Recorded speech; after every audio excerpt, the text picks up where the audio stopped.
Hi.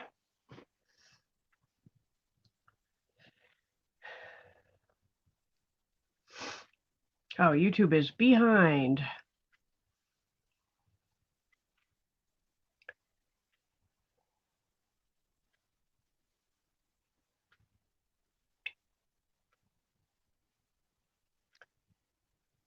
Hold on, let me see if I can get YouTube to come up. There it is. Okay, there it is.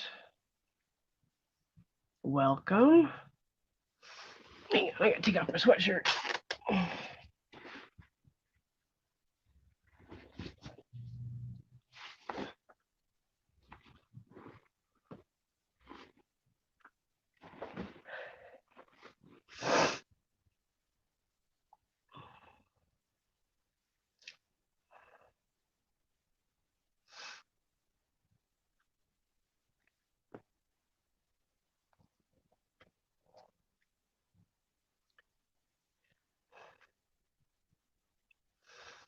Hey, Tonic, how are you?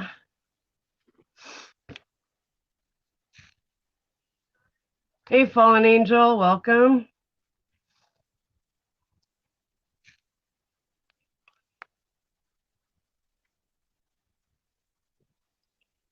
There we go.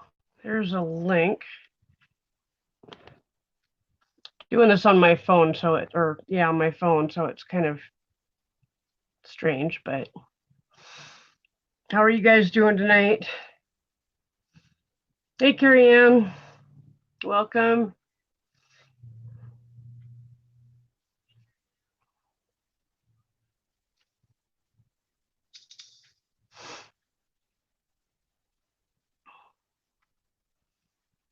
Good to hear, Tonic. I know you're probably expecting Ken, but it's me.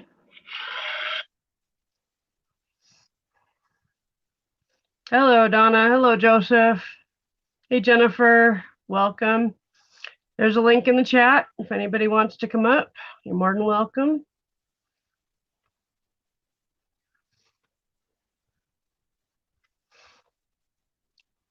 And if you're wondering who the hell I am Ken's wife. I am Mrs. Redneck Connection, spelled with the E's as threes, in case you want to look up my channel. Actually, I can type in chat. And then you can go check it out if you want. There's me. I just put myself up in chat, so thanks, Joseph.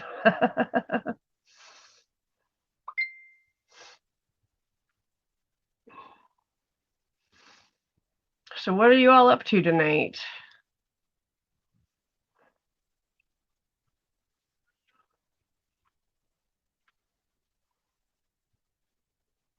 Hey, Nancy, there's a link if you want it.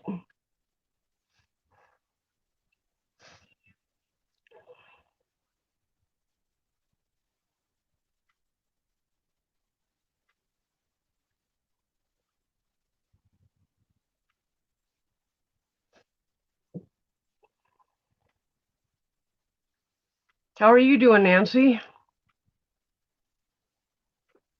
You feeling any better? Just for Joseph. Woo!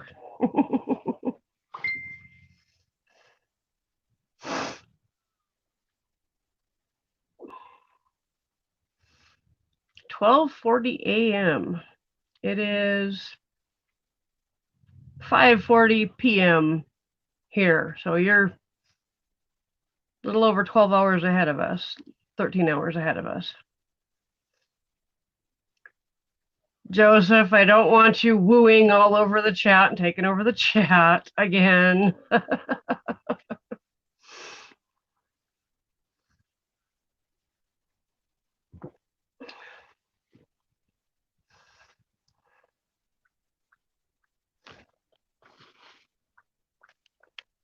Bacon cheeseburger and beans. That sounds good.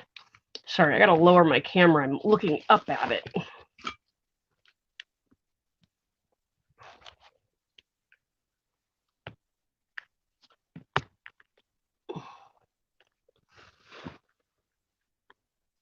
Whoops, that wasn't it.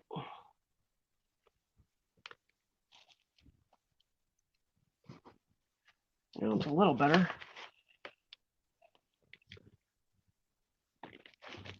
Whoa, crap, there went my other one. I'm knocking things over.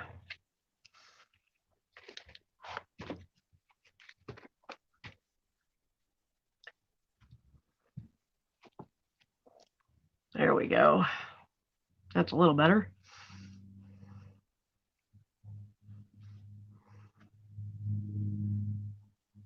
Oh, nice, Donna. I need to do some work on my About page after I get the computer up and running again tomorrow. Hey, Breaking the Silence, welcome.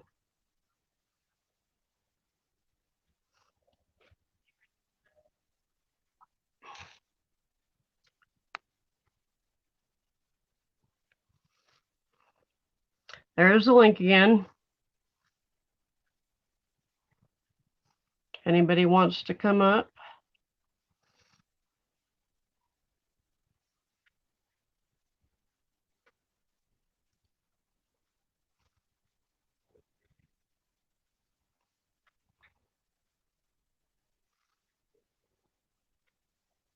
So, Donna, what are you and Anthony up to tonight?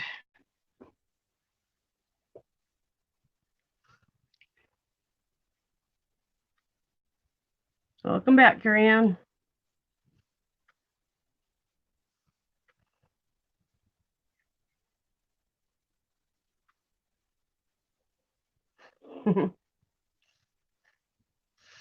Oh, Joseph, I don't mind a woo once in a while, but when it takes over the chat, that's another thing. Well, you don't have to show your face if you don't want to. You just have to show it to me in private so I know who you are. But then you can shut your camera off and you don't have to, show your face on panel if you don't want to. Hello, Rogue. Welcome.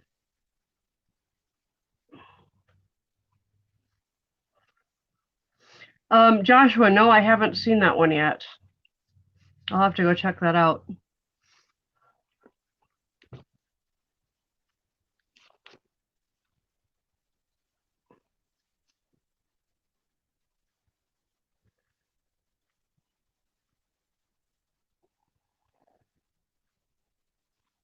Here. Come here, you. There we go.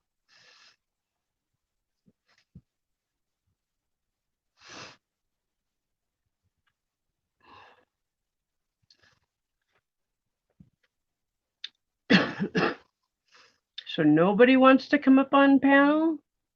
Donna?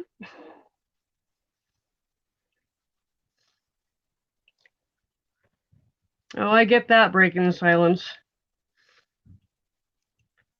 It surprised me when Ken started doing YouTube because he doesn't like to talk on the phone either, so.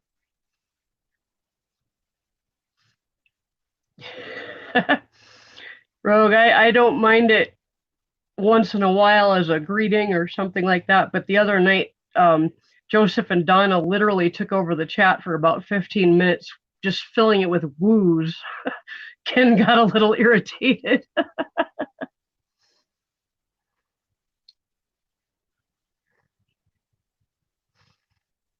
Oh, Donna, I'm glad he's okay. I'm glad he didn't get hit or anything. That wouldn't have been good.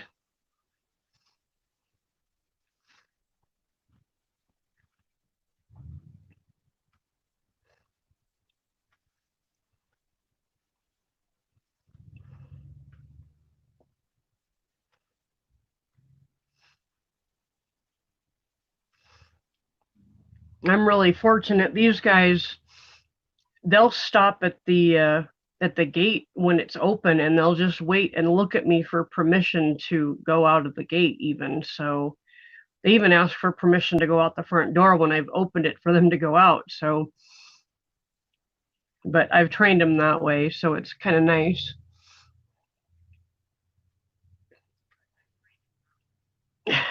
Funny, Donna.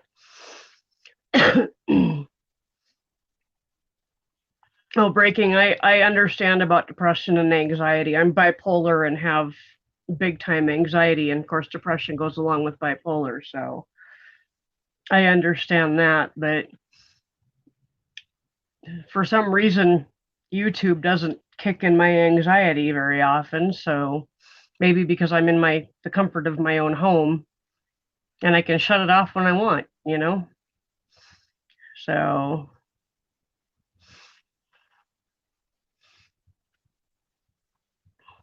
in case y'all hadn't heard, um, if you hadn't seen my video on my channel, we're getting the graphics card a day earlier than originally said. So I should get it tomorrow.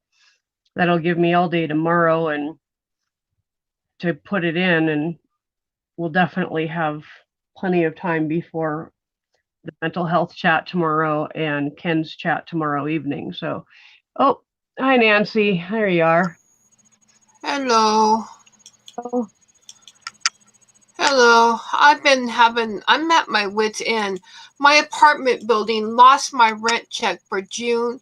And so, amongst, remember when the building was being sold? And remember when it was in transition from one person to another? I Remember don't me telling remember you that, about but that? Well, I don't remember that, but I'm sure other people do. they lost my rent check for the month of June, and so now they're threatening to evict me unless I pay for the month of June by the 14th of February. So I not only have to pay June or February's rent, but January? I also got to pay June's rent now. June or January? June. They lost my check all the way from back in June. We checked my bank account, and sure enough, my bank account was not debited for the amount. The check was never cashed, so they Oh, lost it somewhere. what the hell? So I just found that out. And I'm fresh out of the hospital, having to deal with my health at the same time, and now it's like I have to pay. So I'm like, I'm at wit's end. Yeah, I would be too. And So, breaking the silence, I totally get being stuck in your room for a month or longer. Hello, frugal farmer. I've been in that situation many times, so I totally understand that one. And Nancy, I've had them lose my rent check too, although it wasn't months and months and months later that they told me. It was usually within a couple yeah. weeks. So, and I had already figured out that it hadn't come out because I had way too much money in my bank account. So, And every month I pay my rent faithfully every month. I am very responsible. I don't play around when it comes to my bills or my debts or something like that. I never play around with that kind of stuff, and neither does my POA. And we were just discussing it a little while ago that how could they possibly go that long without telling me that my check was lost somewhere in the shuffle? And when we have to go and check our bank, it's pretty sad when they wait all this time to tell you, and then they threaten to evict you because your rent hadn't been paid. yeah, that's pretty ridiculous. I mean, They should give you some time to pay that, like a couple of months to pay it in a couple chunks yeah, or something. they gave me until February 14th to pay it up, or else. Damn. I freaking hate this state. And Yep. not only that, if that isn't rough enough, I'm sorry, I don't mean to come on here and gripe and bring you down or anything like that. I just need to rant. Hey, I get that. Go ahead. But not only that, our emergency rooms are shutting down because the stupid staff, caregivers, doctors, nurses, 7,800 of them are walking out on the job. I read that. I read that. That is And absolutely insane. and unfortunately, my doctor's one is in that number. Wow.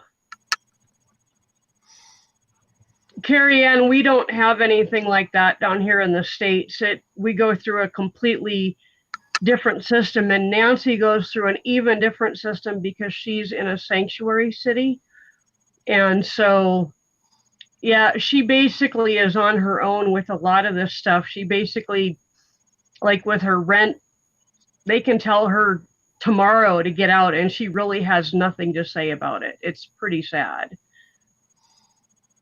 You kind of Yeah. have no recourse if you're low income, and so I tell you, I just don't, I don't get, how can they do this to me? How can they lose a check way back in June and discover that it had never been cashed or that it was lost now?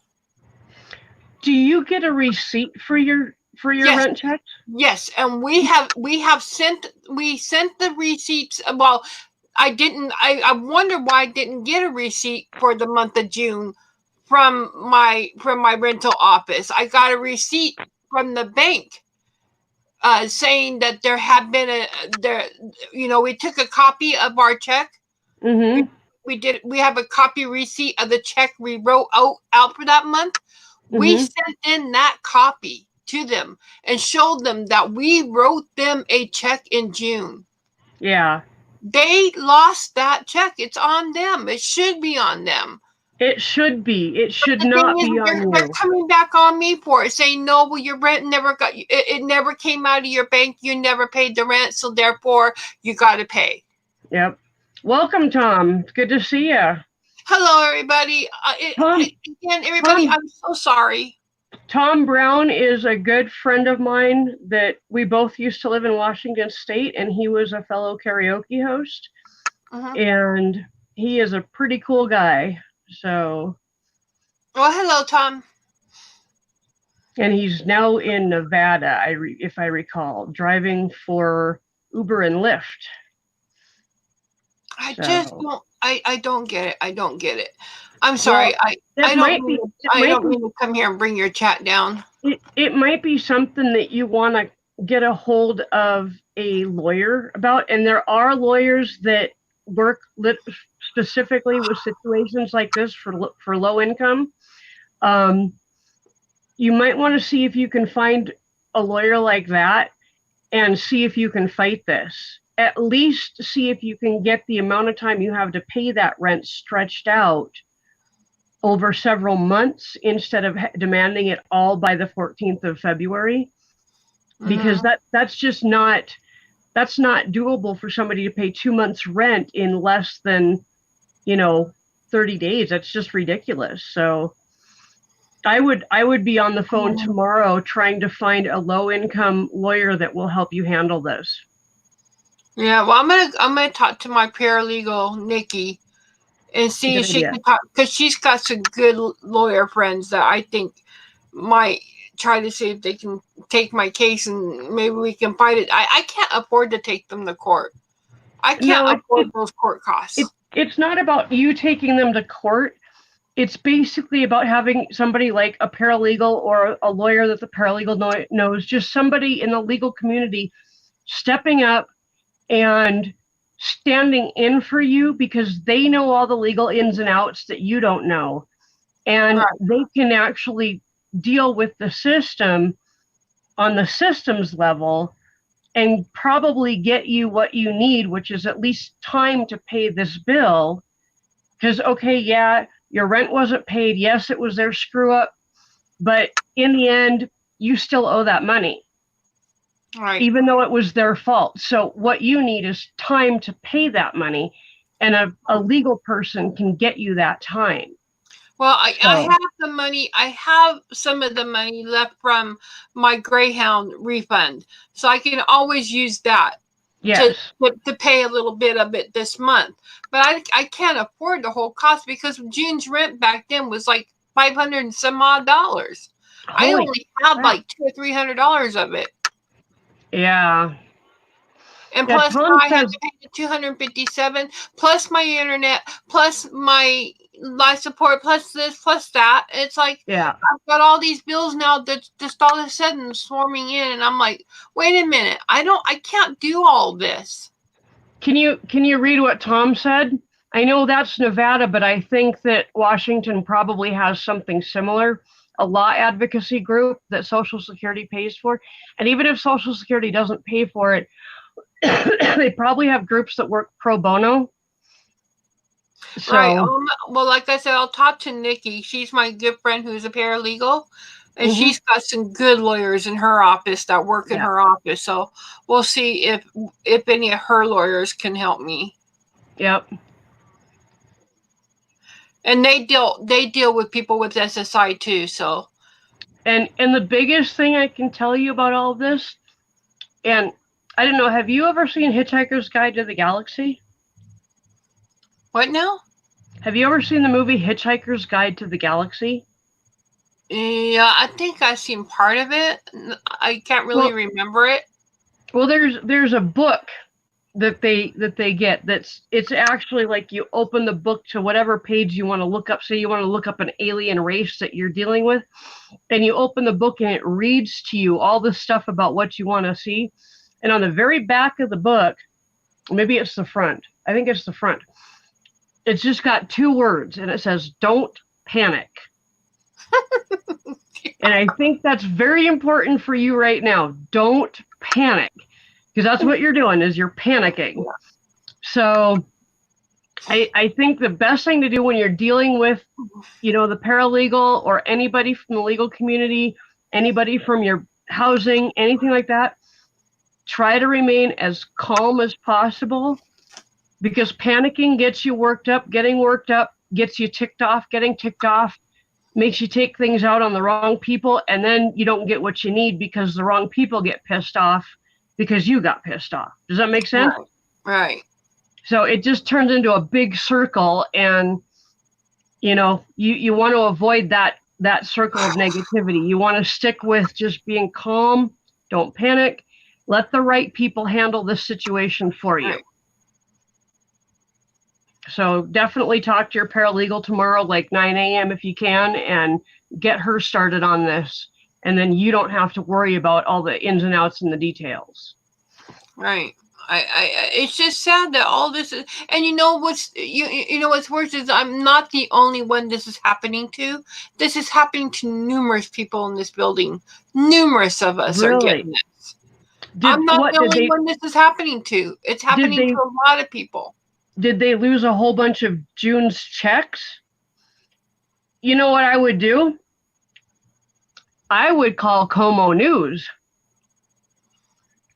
and let them know. Tell them exactly this. You live in a low income building. I don't know if it's specifically handicapped or whatever, but a low income building in downtown Seattle, and you and a bunch of other people are being told you have to pay June's rent, last June's rent, because they lost a check, and nobody is capable of paying 2 months rent in such a short amount of time. All right. I bet if you let Como News know, they would probably step in and help you. So that's a thought. I called KOTA News, our local news station, on our landlord, because he's in the process of kicking out a bunch of low income people for stupid stuff, simply because he wants their lots so that he can put in his own rentals and charge 3 times as much. Right. So, no, Tom, Ken is not home. He gets home at about 10:30, 11 Mountain Time. And it's not really a class action suit kind of thing. It's more just get the right people involved, and the problem will be taken care of. So, yeah, I thought about that too. I thought about calling the ADA people too and seeing what they had to say about the situation. But unfortunately, when I did do something like that, they said normally they cannot step in situations like that. They can only step in situations where the building is or is not ADA compliant. yep. But they can't step in financial situations. Yeah. So Donna's got a point. She thinks maybe they got pissed because they were made to lower everybody's rent to fit their income. Of course they're ticked off. Of course they're ticked off. They got their butts in trouble, and they're about to get their butts in more trouble. Yeah. Yeah, like Travis says, legal services. Travis, she's got a friend, or she's got somebody that she knows that's a paralegal that she will be getting a hold of tomorrow, and that person can definitely source out the needed work to get this taken care of. So, but yeah, But I think you got an idea of calling Como. I ought to go over there tomorrow and see if I can ask to see what's her name. Who's the one that does consumer rights? Honestly, when I was Connie. okay, when I was living there 11 years ago, it was a dude named Steve. Yeah, well, no, well, you know Steve. Poole. Steve Poole. He was the weather guy. Well, he retired now. He's retired. I figured that. He got prostate cancer and he retired. Oh wow. Yeah. So he's been treated for it, and he's kind of come through it really good. It's just that now he's retired so that he can recover. Hey, Anthony, welcome. You going to get your butt up here on panel? But yeah, I'll get through this. I'll get through this. Oh. Donna, I think she was actually saying hi to Anthony, thinking it was Ken. Hi, Ken. Hi, Anthony. Hi, everybody.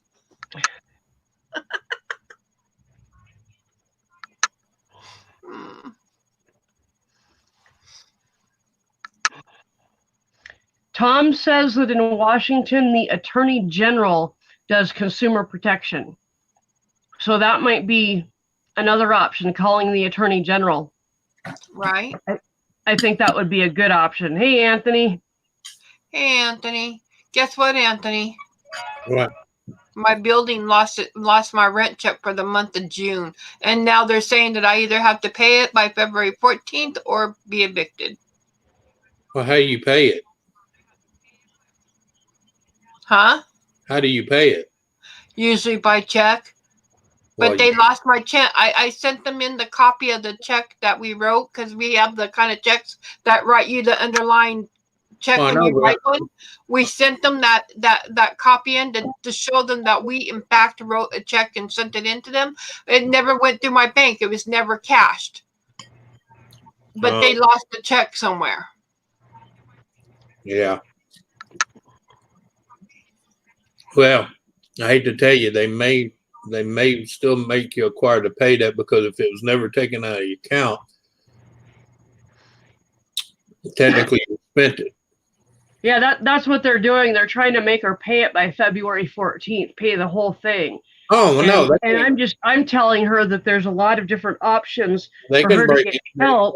They can break it down. There's a lot of options for her to get help. Well, yeah. Legally, so she can at least stretch that payment over several months. Or if you get a hold of the right person, they'll pay it for you. Hello, RK. How you doing? Travis, yes, we did send a copy of the check into them to show them that we wrote them a check. It's just this. I'm not the only one this is happening to, and it's happening to everybody in this building. Everybody. Yeah, but see, the thing is, the law is kind of tricky on that, because the fact is, I tell people, even if you write a check, you should know that money should be coming out of your account. And if it doesn't come out of your account, you need to find out why it hadn't come out of your account. Because if you go and spend it, that's tough on you, because you took that money that would have covered that check and spent it anyway. Right, and what the thing is too that yeah, it happened to be in the month of June, which is the month the building had just been sold and was transitioning to a new owner. Right. No, but what I'm saying, Nancy, though, even though you wrote that check, if they would have cashed it and then try to say they never got it, that'd be one thing, because you could show the money was pulled out of your account. But if the money was never pulled out of account, technically you wasn't charged for that month. Yeah. Right. So, yeah. And the law works. Yeah. It is your responsibility to make sure that money is in the bank until that bill is paid. Yep. So they can turn it around on you and say, well, the money's not in your account. You should have that money available. I have money in my checking account. I have money in the account. My Yeah. POA said the money is there. It's been sitting there for months, and she's wondered why it had never disappeared. Well, then they So just need. why would you have problems paying it then if the money is still in your account? Yeah, you just have to write them another check and make sure Yeah. that was canceled. Yeah. Yeah, because we have to prove. Yeah. Yeah. So, but I figured just to save my butt until they get the money out, or I could. My POA said that she could always send it to my PayPal link, and we could just add it to the other money that's already there, and we'll just pay it. Yeah. And I'll just pay it by cash or by PayPal, and I'll go online and just pay it online. That's what I can do there. And matter of fact, that's what we're going to start doing from now on. Is because they do have a pay online option now. So I think we're going to start paying online now. So all the money will go to my PayPal link, and then I will just go online and I'll just pay my rent every month off of that.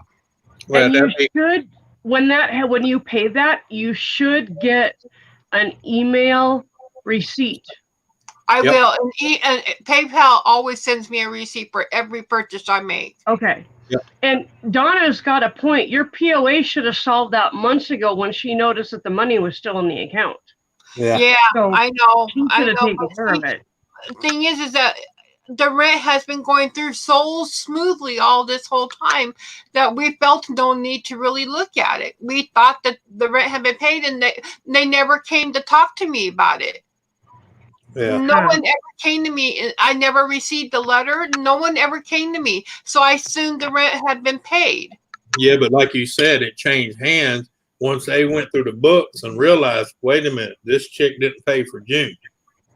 Yeah. Yep. Well, because that check could have been probably sitting in someone's drawer. See, now the thing is if we had known that money was still there and that everything, if we had been notified at that time, we would have looked at that. But we didn't feel no need to look at anything because we weren't notified about anything until now. I'm agreeing with Susan though. Your PO should have said, Nancy, do you realize you still got say $600 still sitting in your account? What happened? Yeah. That's Donna's point, is that if she controls your account, then she needs to be the one saying, wait a minute, there's X amount of dollars left over. That's exactly the amount of money that rent is. I need to check and see if her rent has been paid. I mean, that's kind of common sense. If she's handling your money, then she needs to take care of that shit. And I agree. I agree, Donna. I agree. It's just that, I figured my POA was on top of it too, because she's the one that pays my rent every month. But now what we're going to do is we're going to start putting all my rent money, everything, all my bill money is going to now go on my PayPal link, and I'm going to pay it all myself. Good for you. I'm going to put the responsibility back on me. It's not going to be with my POA anymore. Good. It's going to be back on me, because I can't have this happen again, No. And not have my POA and I agree. And I was trying not to blame my POA because she's done so well all the way up until now. No, but like again, nobody talked to us. Nobody wrote her. Nobody wrote me. Nobody came to talk to us and talk to me, talk to her. They normally will call her if something goes wrong. Well, nobody even called her, so we just felt like we had no reason to check anything. Yeah. We didn't know anything was wrong. You got to understand, when a new company takes over for another company, sometimes it can take them 5 to 6 months to realize, wait a minute, these books ain't right. Yep. Yeah. And I know it sucks for you, but when this place that owns our trailer court now took over, they tried to double bill everybody. Yeah. And I mean, Ken woke up to check his account one day, and it was the day that rent was coming out, and it was our first rent for the new landlords, and he freaked out because he was negative by close to $200. And of course that was pretty obvious. I immediately called the landlord, and they were like, oh, we're so sorry, we double billed everybody, we're just getting used to this new system. And within a day, less than a day, the money was back in his account. But that's kind of an obvious one. Oh yeah, but it still make your butthole pucker though. Oh yeah. Especially when you're missing $200 and you're overdrawn by that much. Yeah, that definitely does that.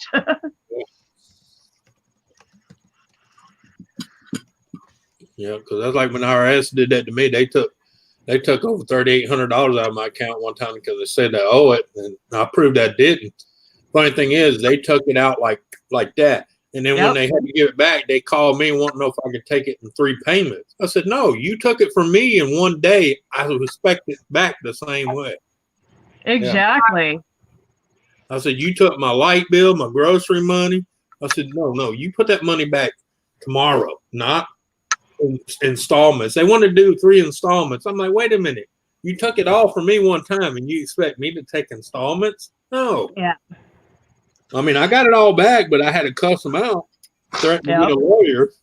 Nancy, Travis also has a good idea. I don't know if you saw it. He says, take a screenshot when you pay it. Yeah, I will.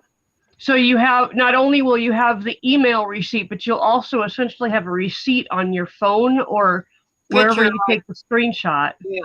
I'll make sure I'll put it in my pictures on my computer. I have a file, you ain't got to do that because most online deals now, when you pay for it, it'll ask you for your email account to send you a copy that it has been paid. Right. Always enter your email. Yeah. Right. But no matter where you go, you can get to your email. Right. Yeah. But I have paid for stuff online that I did not get an email receipt for because they didn't have my email or I accidentally misentered my email. So a screenshot is a really good idea. Yeah, just get Control and P. Yeah, so I think I'm just going to start paying everything myself, make sure I get those receipts, take pictures and stuff like that so that they can't come back on me again like this. But like I said, I'm not the only one this has happened to. This is happening to everybody in this building. Yeah. Well, the good thing is, like I said, you're going to use your PayPal. You're automatically going to have a copy from them too. But like I said, you can do your own. So. Yep. Yep. This is nuts. That's all I gotta say. It's nuts. Yeah, that's what happens when something keeps changing hands like that. Yep. So how many owners have you been through already in the last 2 or 3 years? About 24. Yeah, exactly.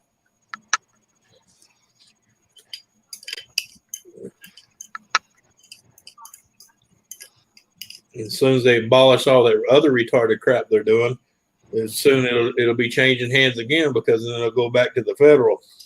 All right. Yep. Okay, Travis. Yep. Yeah.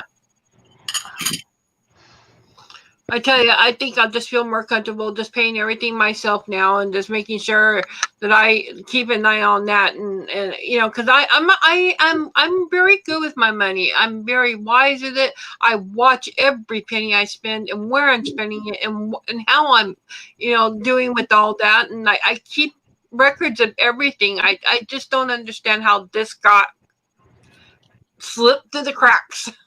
Yep. Well, like I said, it also makes it worse when you have someone doing it for you. Yeah. Yeah. And you don't know. I had my POA send me everything she had on that month. On that month, I had her send me everything, the copies of everything. And so hopefully I can, take that down to them and show it to them saying, hey, look, we wrote you this check. We'll write you another one. I'll pay again. But this is the last time. This is the last time I'm ever doing this. Yep. I'm not Travis, you just got notified that I was live? Holy crap. How long have I been live for? I got a notification probably about, 5 or 10 minutes later.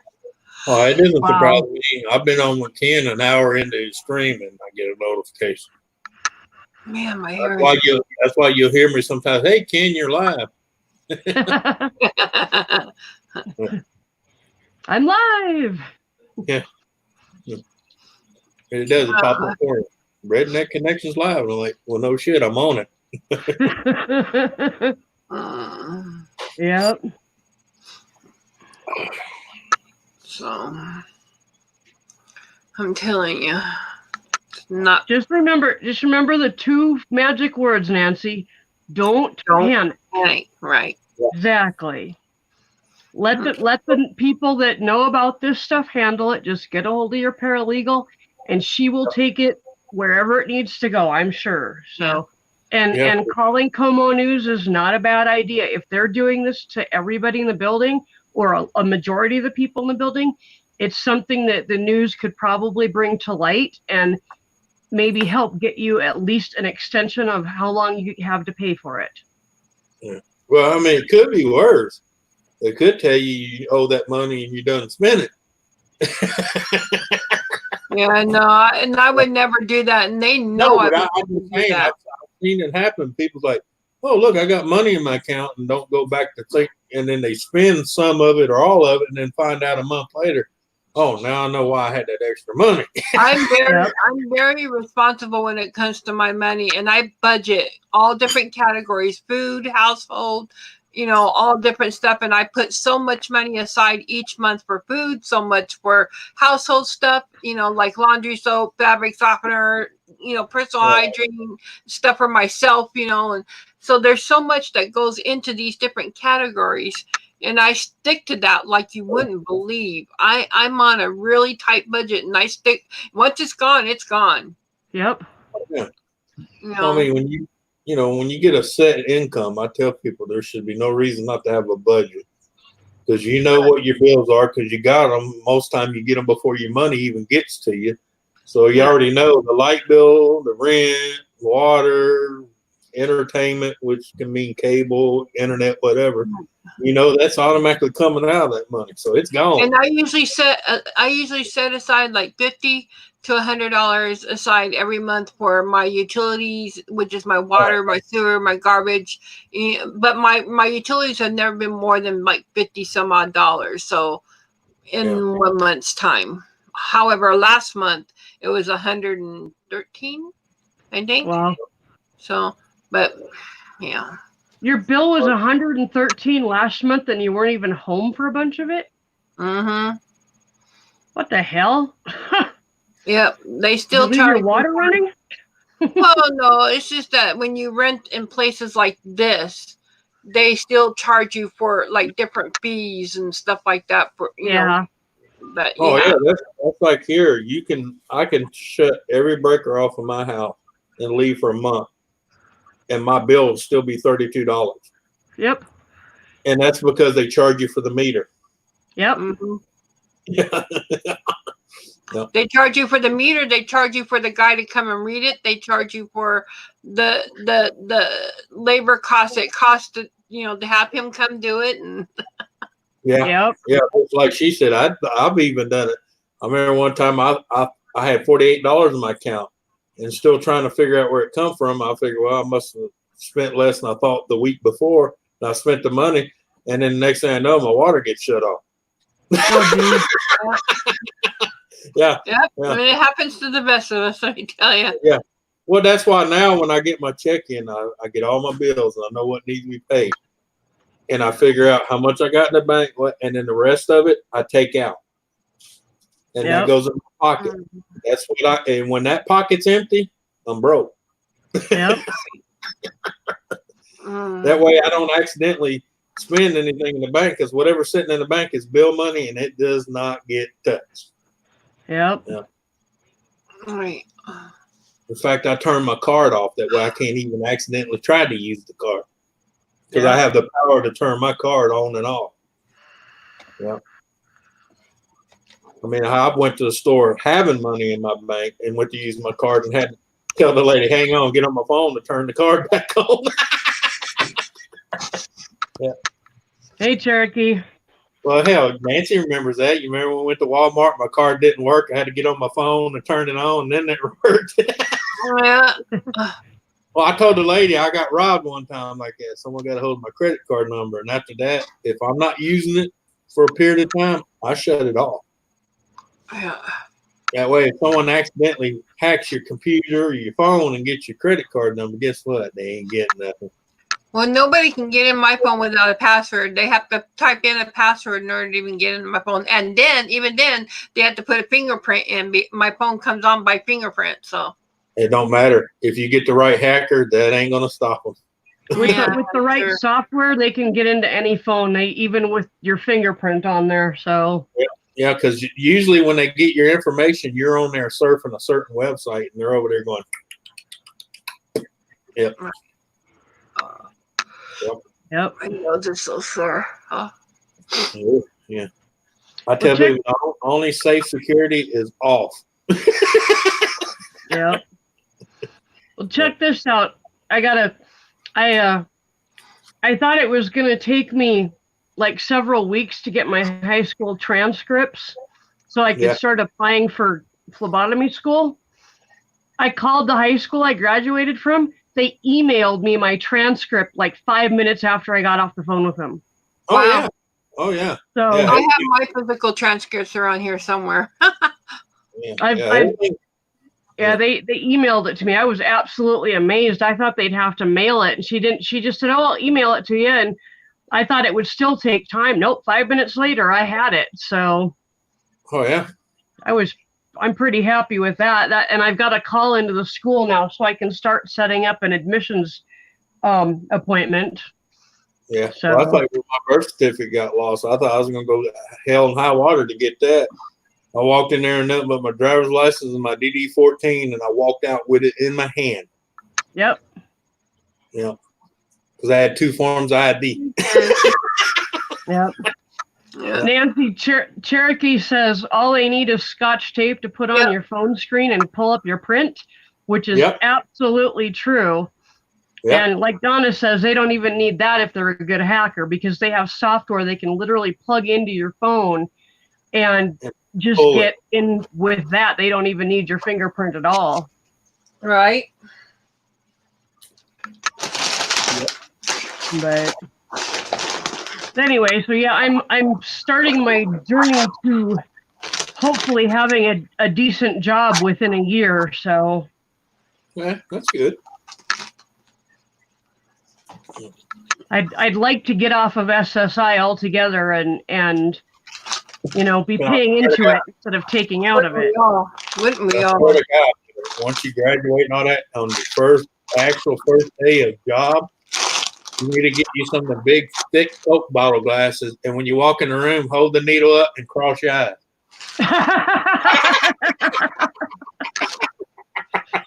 And grab his leg like it's his arm.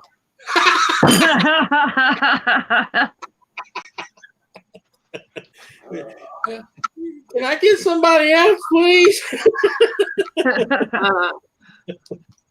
Hey, Gidget, welcome. How are you? Hey, Max Cobra. Hey, Gidget. Yeah. Carrie Ann, if you're checking on your phone, if you're checking your bank information on your phone at your own home and you've got good Wi-Fi set up and you've got good security, you're probably okay, but don't check your bank account on public Wi-Fi. No. Don't do anything with your bank account on public Wi-Fi, in a hospital, at an internet cafe, anything like that. You want to really not do that. Yeah. So, and even if you are going to check it on your phone when you're at home, make sure you're on your actual phone's network, not a Wi-Fi. Yeah. I want to say thank you to Gidget 21679. She shouted me out today on her channel. Thank you so much, Gidget. I so appreciate that. It was a total surprise. Hey, Dave, welcome. What's up, Dave? Let's see. Oh, you're good then if you're not using Wi-Fi, Carrie Ann. Yeah. Yeah, if you're not using a public Wi-Fi, you're good. And yeah, go over to Gidget's channel too and check her out. She's got some good stuff on her channel. Let me see. She does some live chats too. Every once in a while on her channel. She did one, I think today even, and I missed it by some odd reason. Really, phone? My phone just told me I've missed 3 calls in the last 3 minutes. Oh, really? Have you heard my phone ring? Nope. No. And the volume is full blast, so it's not the ringers down in it. Well, my phone was telling me that I was getting calls, and my phone was ringing, and then I went in and looked and realized that all of those calls were considered spam by my phone because I Yeah. set it to not ring for spam calls. Unfortunately, two of those calls that I got were from people that I knew, and my phone still called them spam. So, because they didn't recognize it. Yeah. Or they were trying to block their end, and yeah. Well, my phone, if you call with a blocked number, you won't even get through. It plays a recording and tells you must first hang up and allow this number to be, in other words, stop blocking your number. Yeah. Or you're not getting through. Yeah. Yep. And they do that to stop those robocalls, that make up fictitious numbers. Yeah. Yep. Yeah, my phone does a pretty good job of blocking most of those. So. Well, and it also, if it happens to go through, like a lot of people that know that's called me, it'll tell them you must first press 2 or 3 or 4 to get through, because the machine's not going to know to do that. Yeah.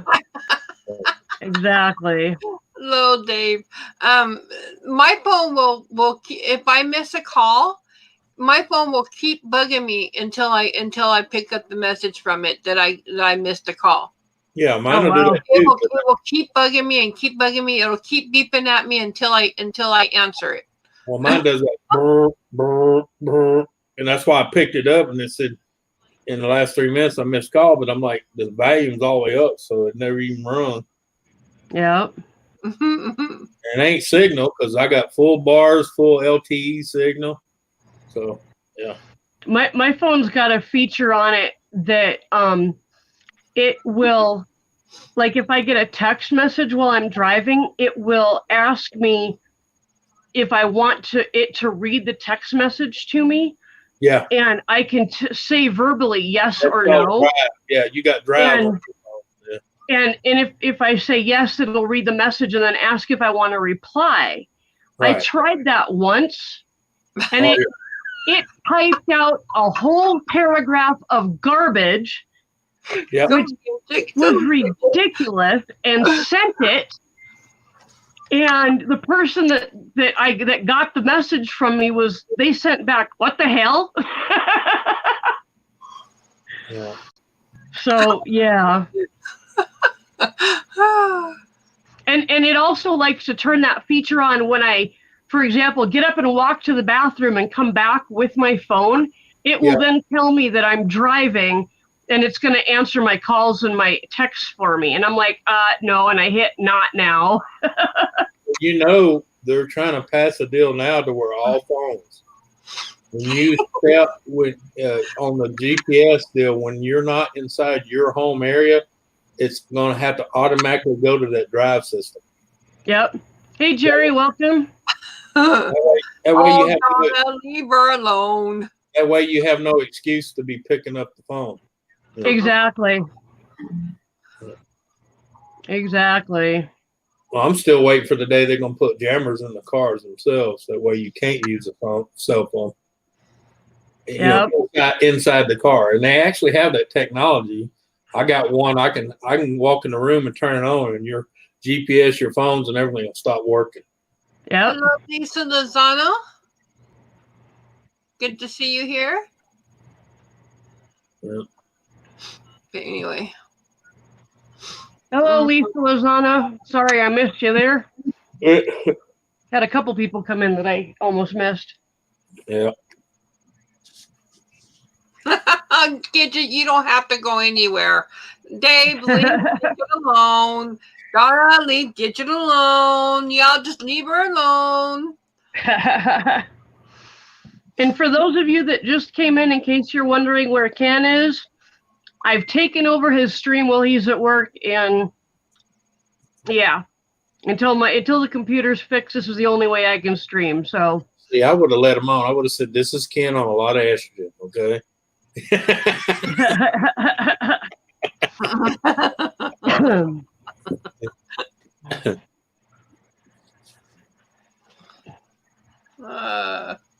Holy cow, Tom wrote me a book.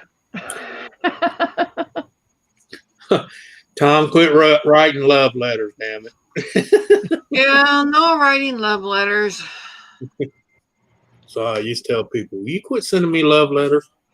I can't read 2 paragraphs while I'm driving down the road, okay? Yeah. Trying to get me killed. All right, I guess I can't send you no love letters while you're on the road then. Well, people finally got to the point they don't text me anymore because especially when I'm driving, I look down, I see the name, I just call. I tell the phone, call so-and-so, and it calls them. And they're like, well, man, you could have texted back. I said, bro, I didn't even read the text that came in. What do you want? Yeah. I'm driving here, and my eyes are going to stay on the road.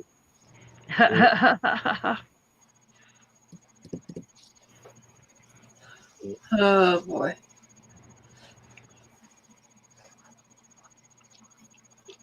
My stepdaughter was in the car with me and my phone rang.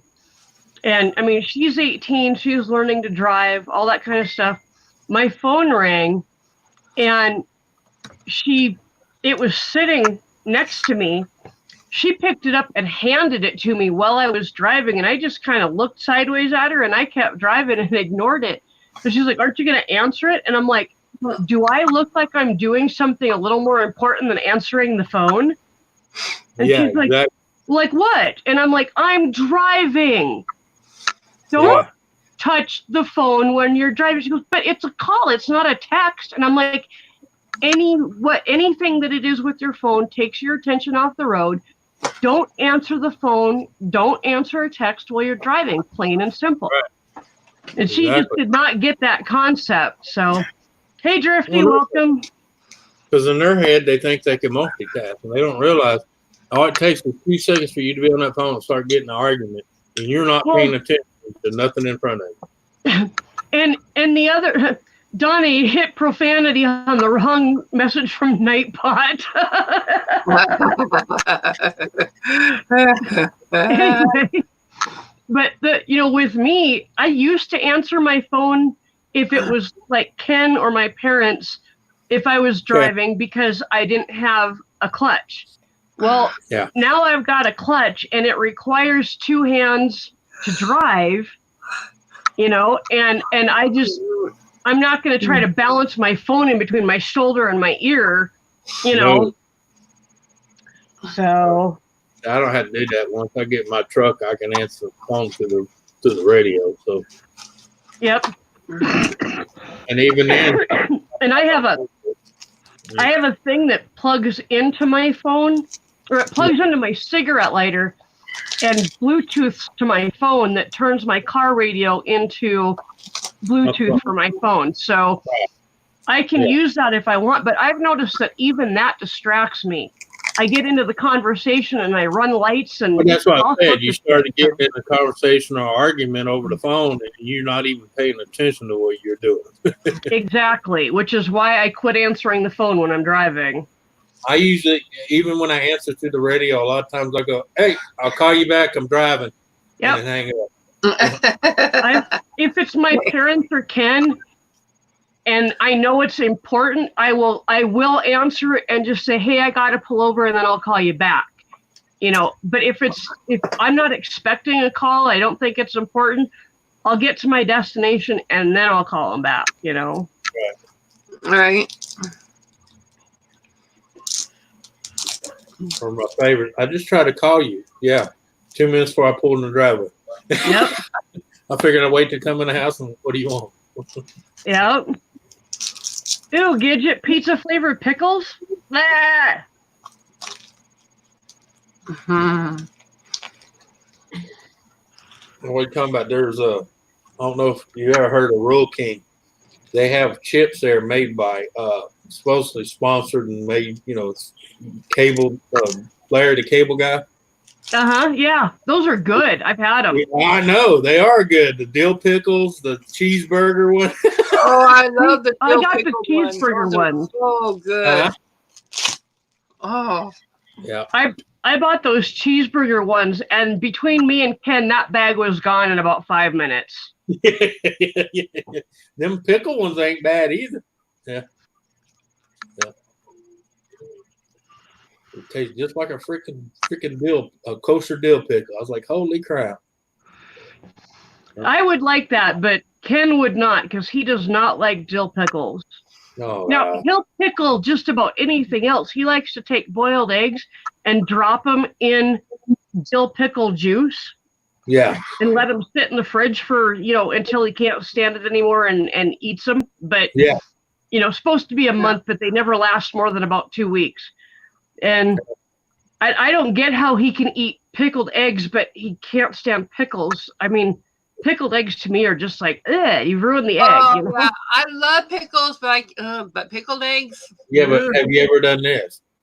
Take pickled eggs, and then throw some beets into it. Teacup.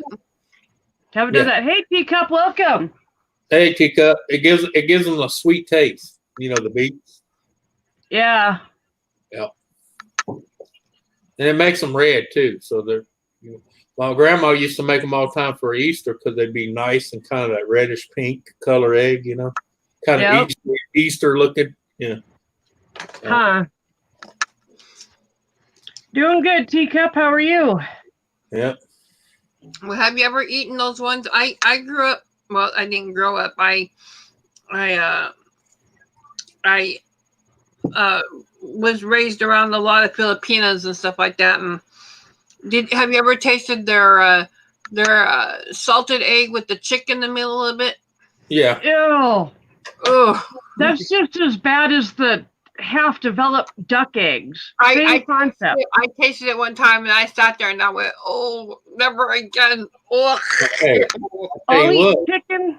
I'll eat eggs, but I will not eat a baby chick inside an egg. Hey, wait till y'all get the opportunity to eat the Chinese 100-year-old egg. Ugh. No. Anybody hungry now? Yeah. The thing is, the first time I ate it, the hardest part was getting when you cut through it, the white of the egg went black. It just kind of like, that's just not right. And the smell coming off of it was like, My parents and I were at somebody's house and they were serving all this like hoity-toity food, and most of it I had never tasted, never heard of, and my mom was encouraging me to taste everything and just to try it, which is reasonable. Yeah. And needless to say, we got these eggs and we were told that they were duck eggs. Okay, I've never had a duck egg. I thought I would try it. My dad looked at me and he knew what it was, and he told me to sit down at the table at a plate and cut the egg in half before I ate it. They were already peeled. And I'm like, I was just going to take a bite out of it. I thought it was just a regular boiled egg. I cut that thing in half and promptly turned around and threw up all over the floor because it had a baby duck in it. Yeah. Yeah. Yeah. The duckling was still in it. Yeah. Yuck. Yeah. They hold them up to the light, get them at a certain time, and they boil them. Yep. Yep. Yeah. Babies and kids. We're talking about gross food. Donna keeps writing profanity every time Nightbot says it. Yeah, I was doing that the other night, Nancy. Yeah. That's funny. All right, everybody, here we go. Let's give Nightbot a challenge. Everybody write the word profanity in the chat.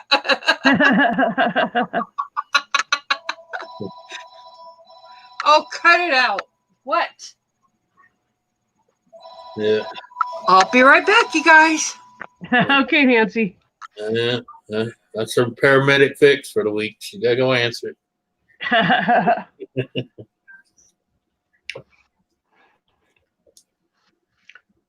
Yeah, I've run into some pretty odd food, but that whole half-developed chicken duck thing just kind of no. Yeah. Yeah. What's that other? Oh God! The goose liver pate. Yeah, no. Oh, just anything liver. No. Well, I like beef liver. I eat beef liver all day long, but this Mm.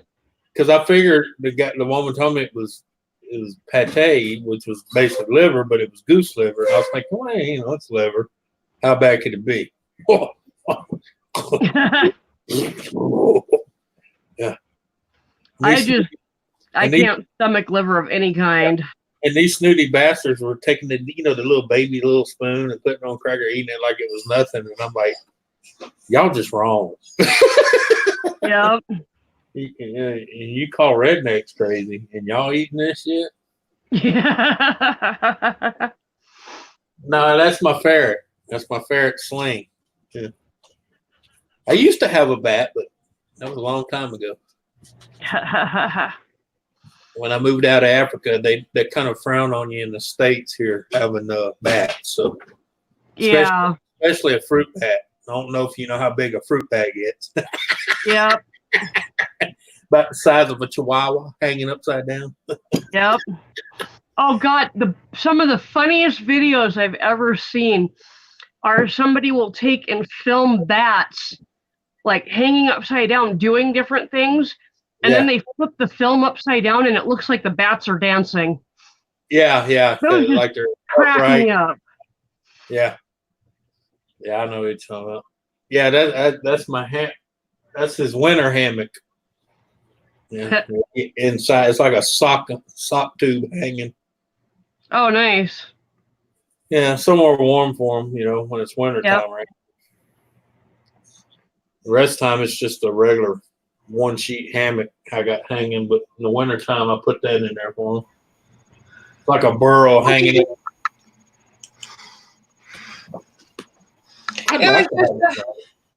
It was just a UPS guy wanting in. He knows that if the gate down there is locked and there's nobody around, he knows that he can always call me and I'll just buzz him in the building. Oh, I wonder why. Oh, sure. Likely story. Well, otherwise nobody would ever get their packages because the other UPS guys, at least this guy makes an effort to get in. The other guys, they don't make any effort to get in this building. They don't call nobody. They don't do anything. They just write you a little notice saying they've been here and they go. Nancy, look. Just because you buzz your boyfriend, you don't have to make up no story for us. Okay? What you buzz up in your building is your business, okay? Shut up. He's like, hello, and he says, I got candles and the wine. You said,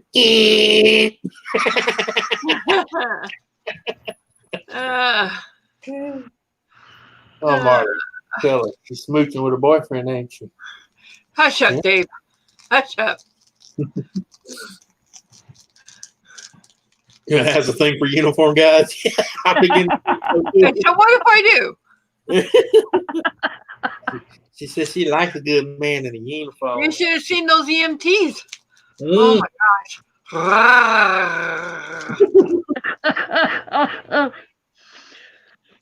gosh. Watch Nancy's little heart get broke when he says, ma'am, I don't swing that way.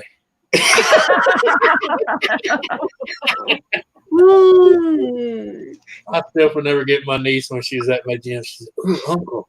When I saw the EMT today, I was like, yeah, I'll go with you anytime. I think when my niece came to my gym, she's like, oh, uncle, that guy's hot. I'd like to have his number. And I looked over, him? She says, yeah. I said, baby girl, I'd have a better chance getting his number than you.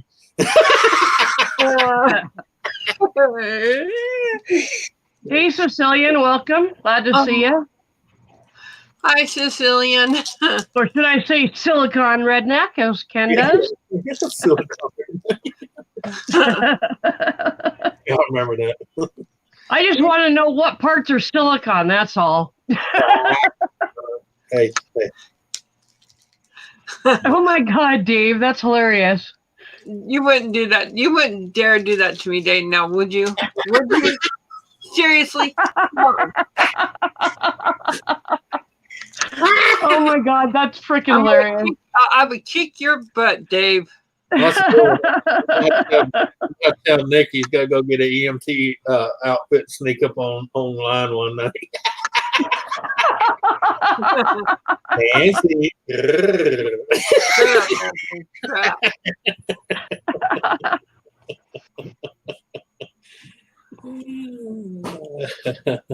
I'm all real, ladies.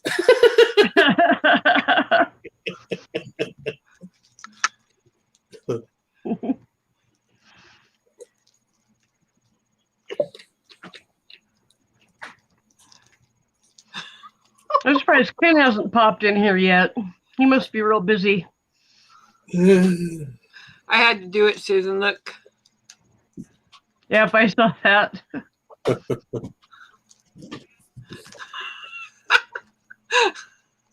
What?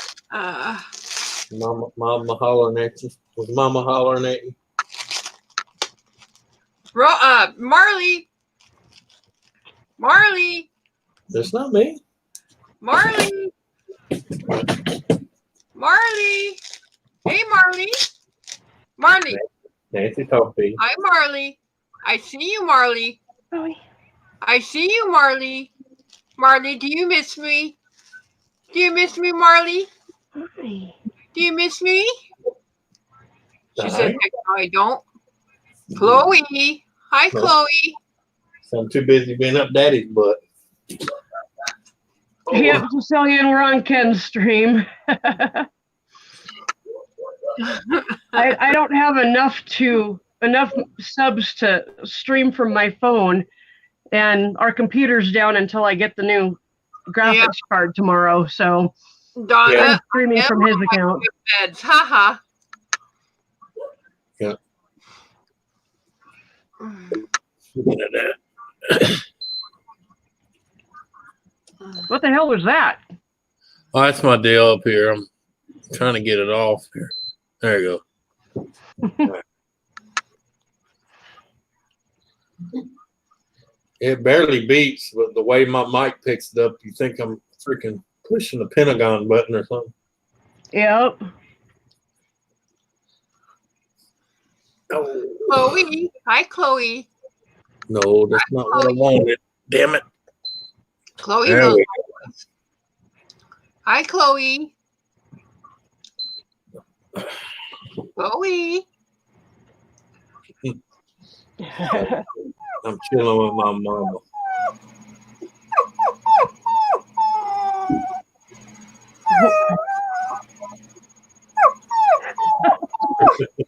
She looks back up at me when I do that. Yes. Sicilian, first you can stream from your phone, but now you can't steam from your phone. Sorry, that just made me laugh. My phone doesn't steam either. Hope not. Anyway,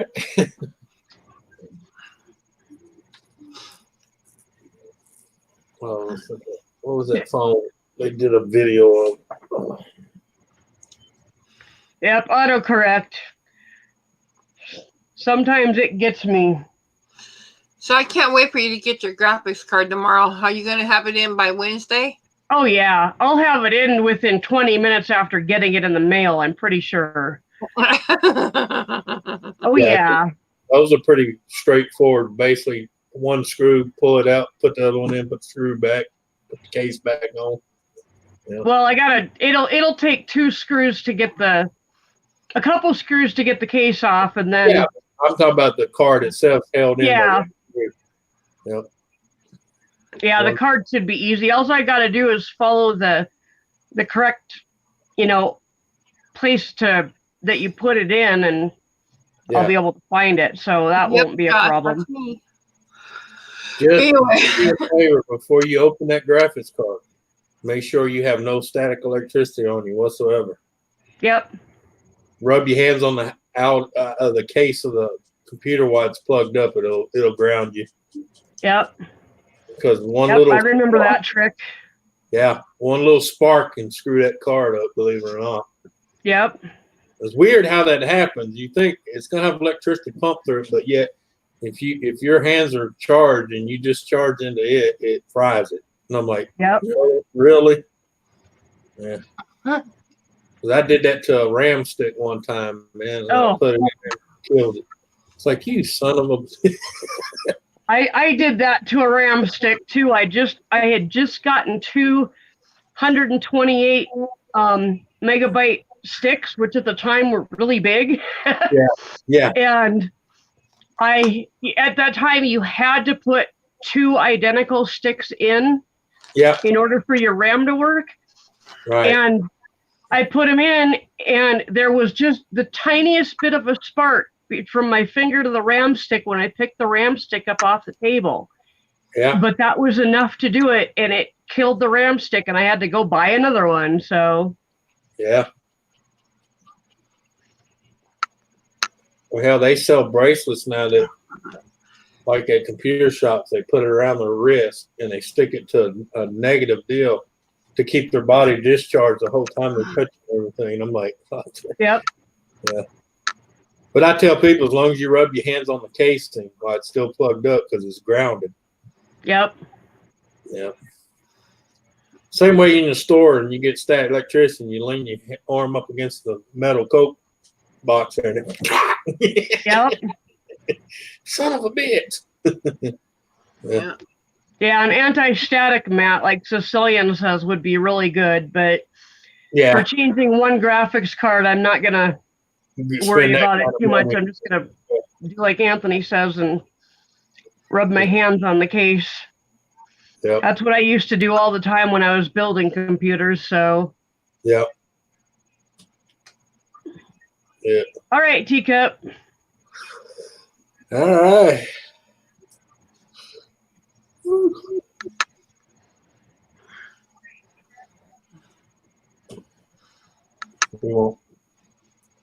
You got food in there.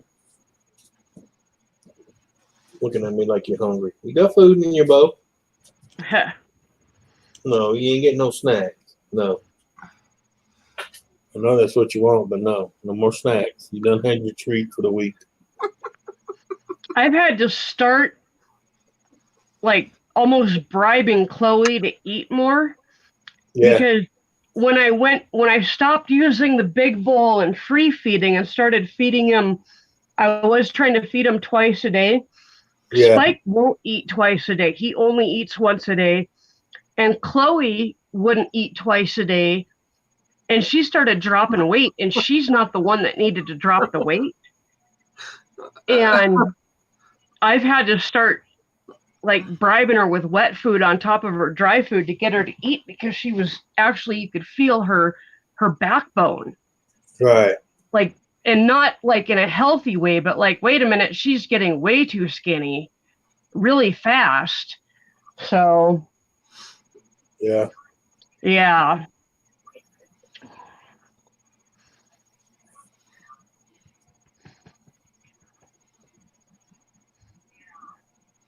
Yeah, I need to turn my fan on. I am like so hot. Quit bragging. Yeah.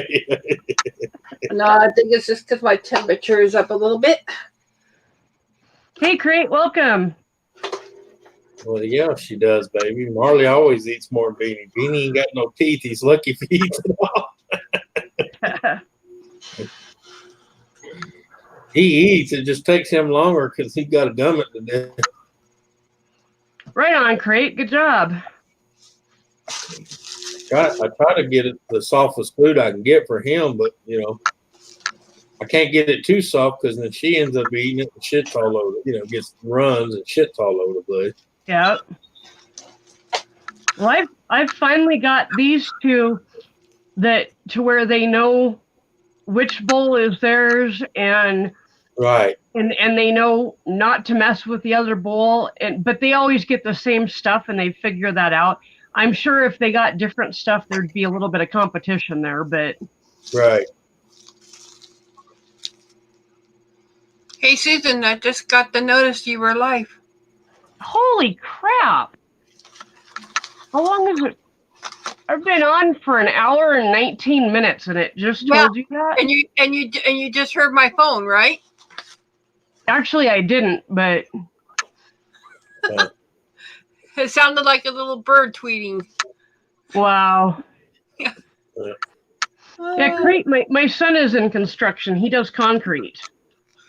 So, and he does pretty well doing that. Marley is Donna and Anthony's dog. Mhm. Yeah. She my baby. I love her to death. Oh, nice, Sicilian. I hope your interview goes well. Hello again, breaking the silence. Hmm. Oh, God. Something I'm glad I ain't got to deal with no more. Jesus Christ. What? Jobs, interviews. Yeah, I'm gonna have to start thinking about that in the next year or so. Yeah. No, Yep, Donna. Crate. Yep, Crate. We are married, but he usually streams at night when I'm sleeping, and I usually stream when he's at work. So, yeah, that's why you don't ever see us together. Yeah. Except for maybe a Saturday or Sunday. Yep. Or But late even then, Friday. I'm usually back in the bedroom, and he's out here on the couch, and we're not in the same room together. Right. Hey, Lisa, welcome. Lisa. I'm gonna pop the link in the chat again. If anybody else wants to come up. Like back in my younger years when I was working almost 3 jobs, I tell people, say, "Are you married?" I said, "I think so." I pass this woman up every once in a while in the shower, and I said, and then next thing I know, she's telling me she's got another kid for me, so I guess I'm married. Or either that, my neighbor's husband's very pissed at me right now. Yep. Thanks, Crate. It's actually my son and Ken's stepson, but doesn't really matter because I claim his daughter as mine. So Yeah, that's part of the marriage. Yeah. He's actually only met my kids once or twice. Yeah. But because they're adults and live down in Kansas, so. Oh. Yeah. That's where I used to live when I was working for Kraft Foods. I was in Kansas City, Kansas. Yeah, Isabella is in, or B, as she goes by, is in Sterling, and Bash is in Hayes. Oh, okay. Yeah, I know what that is. Yeah. Yep.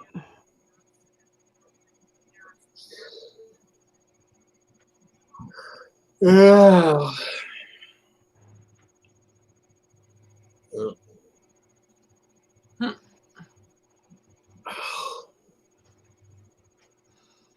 Yeah, but Donna, remember what's his is yours, what yours is his. So you No, kids too. You got that wrong. What's hers is ours, and what's mine is mine. Not in this state. Yeah. In this state, if you're married and you're in this state, what is his is yours, what yours is his. In this it's state. a community property state. Mm-hmm. Yep. Crate, that's good that you know you're too young for kids. I don't know how old you are, but a lot of people like me, I didn't realize I was too young for kids, and I was 19 when I had my first one. Holy cow, was I too young for kids. But if I would have waited, I would have never had kids because I had a hysterectomy at 28. So, if I would have waited till I was ready, I would have never done it. I don't look at it that way because all my kids, like I said, I got that I know of 7, and the youngest is going on 21. That's the baby, and I'm just 49. I can still enjoy all the grandkids and them, because my dad waited till he was in his 40s to start having kids. And the time I was 20, he was already in the grave. Yep. So I wasn't going to do that to my kids. Well, that's one of the things that I'm thinking will be kind of cool is that as long as I'm alive, Yeah. I'm pretty young and I will be able to hopefully enjoy my grandkids if I get some. Well, yeah. Well, I already got 3, and one she's getting in her teens already, and I'm at that age I can go and do things with them and enjoy it, and I'm not going, "Oh, I'm too old for this shit," Yeah, Yep. yeah. What? You went out? Well, that, and I didn't want to work till I was 65 either, so I made sure I was paying heavily from day Yep. one. So I know a lot of people don't think of that shit when they're young, but they end up paying for it in the end of their life because I got friends that are in their 50s, late 50s, and still trying to pay off one house, and I'm on my 4th. Yep. You know, Do you need to go outside? Okay. Come on. Be right back. I mean, I'm just glad I had a grandfather that said, "Boy, don't be like me and have to work hard all your life." You know, use I your don't have any kids. I never have, and I never will. yeah. Well, I mean, sometimes that's hey. I tell you Yeah, what, it's snowing. I'm trying to remember how old I was. It's been doing that all along out here, Susan. You want some? No. Yuck. Hell, Robert. Ah. Hang on, I got to figure something out here. My brain not calculating. Let's see. 49. I'll just send it all out to Louisiana. They can use some out there. Yeah. I had my last kid when I was 28. Wow. Yeah. Well, you got to remember, I was married at 15. So my first kid was Yep. here when I was 16. So, and then after that, it was dominoes. Crate, remember, you're being really smart, Crate, to start your retirement already and be contributing on a regular basis. By the time you're ready to retire, you might literally be able to retire at early 45 or 50. Yeah, instead retire of early 65. like I did. I retired in 46. Yep. 2016. Yeah.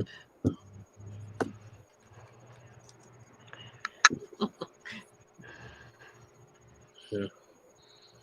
Well, that's like when I went and filed for my Social Security. The lady's like, she was looking at my desk. She says, she kept looking at my record. She says, "You've been paying taxes since you was 14." I said, "Yes, ma'am." I said, "My first job was at 14.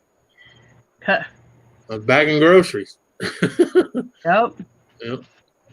Then I went from bagging groceries to doing bagging groceries and doing the newspaper route. Yep. And then once I got out of trade school, I went to work. That's what I miss is my mid to early 20s to about 30s. What I miss because I was making $149,000 a year. Yep. I was making good money back then. That was in the oil field. Yeah.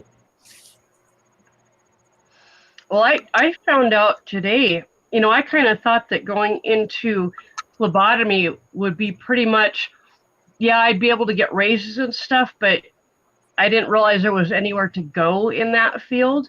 Well, there's all kind of places. My birth mom told me that she's got a friend who started out as a phlebotomist and working in the lab, and she is now the head of her entire department in the hospital. Mm-hmm. And she makes something like $190,000 a year. Yeah. I think I would shit myself if I made that much money. Well, you would because at $140,000 a year, you should have seen the taxes I was paying. Oh my God! Yeah, I bet. They rake you over the coals when you hit past that certain mark, especially if you're not a crook and try to hide everything like politicians do. Yeah. Yep. Because I always thought of the money I made, and if I would have known all the loopholes I know now, shit, I'd been retired with a killing. Yep. I'd had all kind of offshore accounts. Yep. Holy cow, Donna! How long did you work those jobs for? Yeah.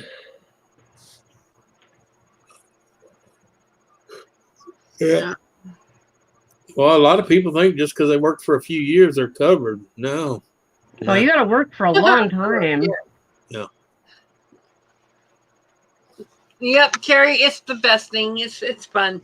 Yeah, but see, her problem was she'd worked these jobs right before all the benefits started locking in, and they'd fire your ass. Oh, And if and I you could, said you only worked there for 4 months, so that's definitely not enough time to draw any Social Security. Yeah. and I wasn't given a chance to work before I could even. Yeah. I was hit, and there we go. Hey, Troll King, welcome. Yeah, Haven't Crate. seen you for a while. Yeah, Crate. I tried to do that too, but sometimes you got to work what's there. Yep. That's what I'm trying to do is get into the field that is my passion, which is medicine, Right. and do something that I can physically do. Hello, Troll King. So, Well, it's not only that. You got to realize, when you get in the medical field, one leads right to the other, and it's Yep. not hard. It's not hard to transition yep. because a lot of times you can get on-hand experience of what you need to know to move from where you're at to the next level. Yep. So where you been, Troll King?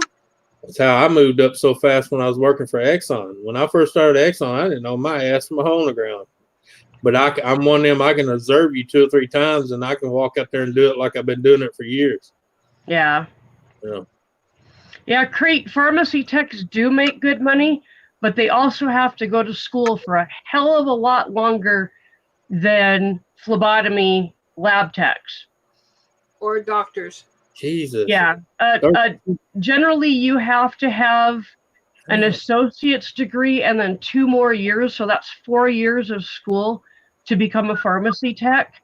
And to become a phlebotomy and lab tech, it's literally 2 to 3 semesters. So it's a much shorter amount of time because it's a little bit more specialized. Holy shit, redneck silicone, Sicilian redneck. Gee, 13 months? Woo! Yeah, that's a long time. I think the longest I've ever been unemployed that I could call unemployed was a week at the most. But I was always, I went out there, grabbed anything and everything I could grab to keep working. Yep.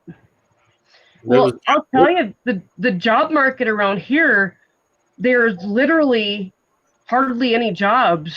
I mean, well, see here, there's tons of jobs, but not enough people qualified to do it. That's the problem, because these kids are getting out of these colleges with degrees that don't mean shit.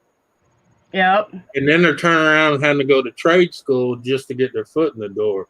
Yep. And that's why I told all my niece and nephew, don't waste the money going to them freaking college because they're not teaching shit.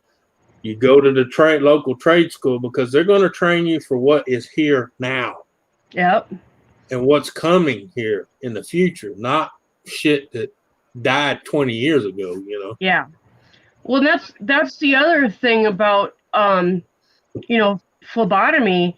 It's an in-demand field. When they have 15 to 20 phlebotomists working at the hospital at any given shift, plus every single clinic around the area there has several phlebotomists working at any given time, and then there's specific clinics that all they do is draw blood. Yep. Not to mention you could work for like a blood donation center. I mean, there's so many options and so many places that are hiring. Yeah, you got plasma centers, you got all that. Yeah. Yep. Yeah. Well, me, that's like my nephew. He kept coming to me. I can't find a job. I can't find a job. I said, no, you can't find what you're looking for. But in the meantime, till that job comes along, you got to take what's out there.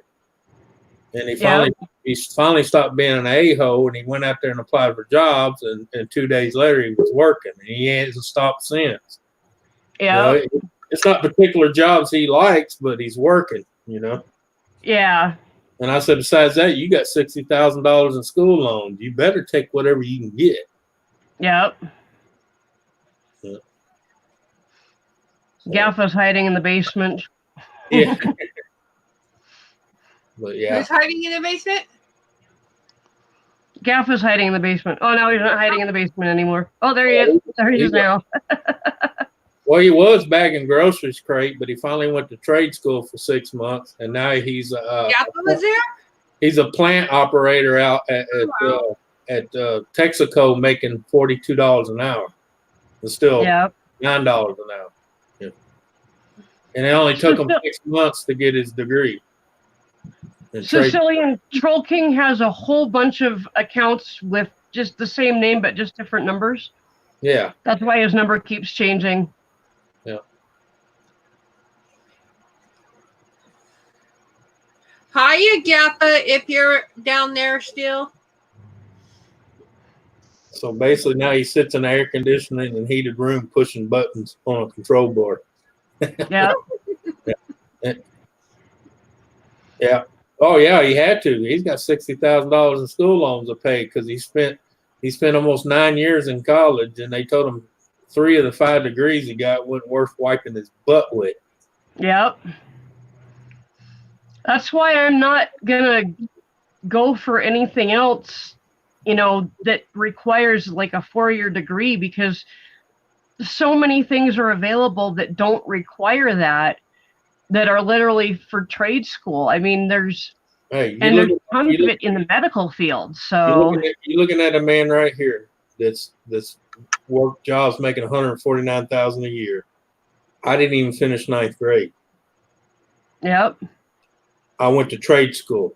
I learned on the job. I have degrees. I'm hazmat. I'm nuclear gauge certified. I'm DVR, TVR certified. I'm HAVAC certified. I'm ASE certified.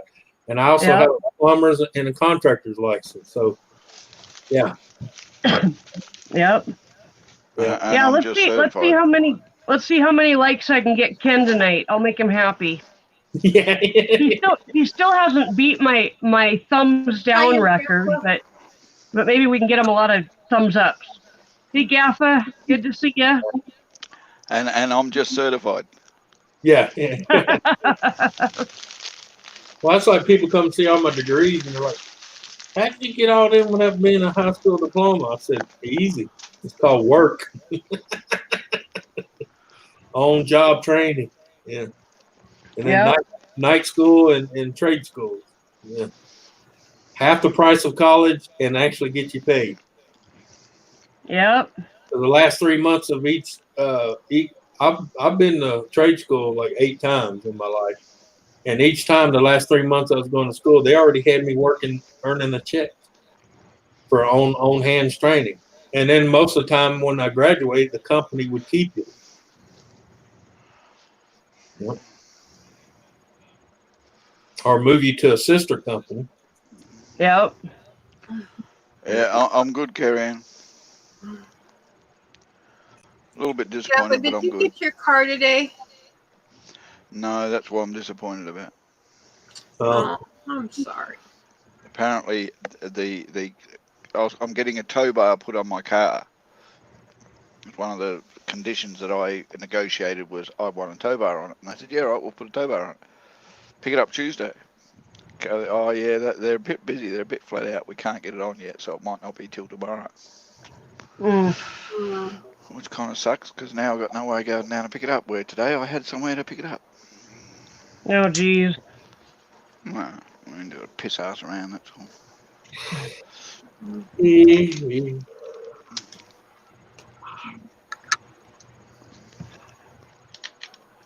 Yeah, it'd be cool if we could get Ken 50 likes. He'd appreciate that.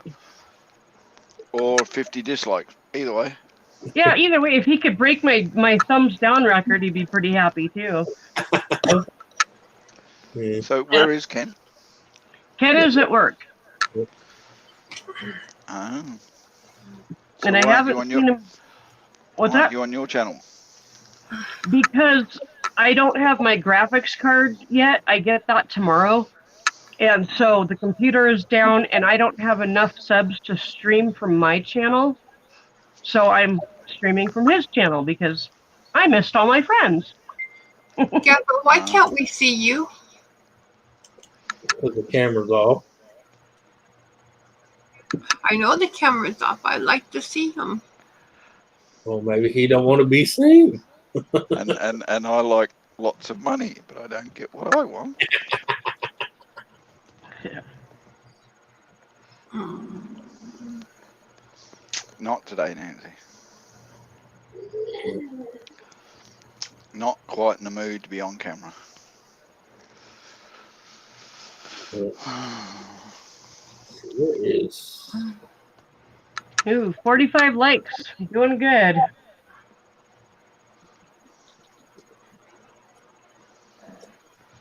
Oh man.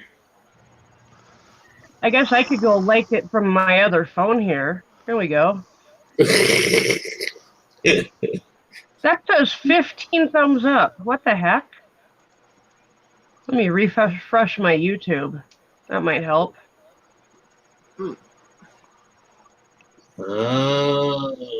Okay. Oh, where did my stream go? Oh, I see where everybody else is hiding. So, Gabba, how long have you been watching the stream? All right, almost 2 hours.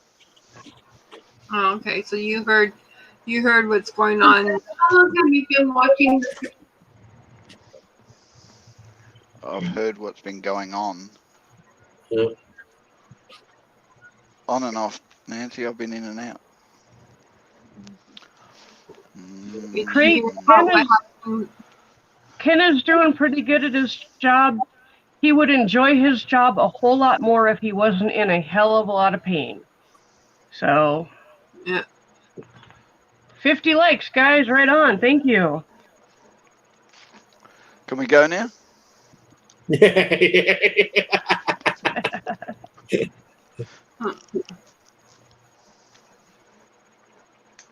Oh Lord. What?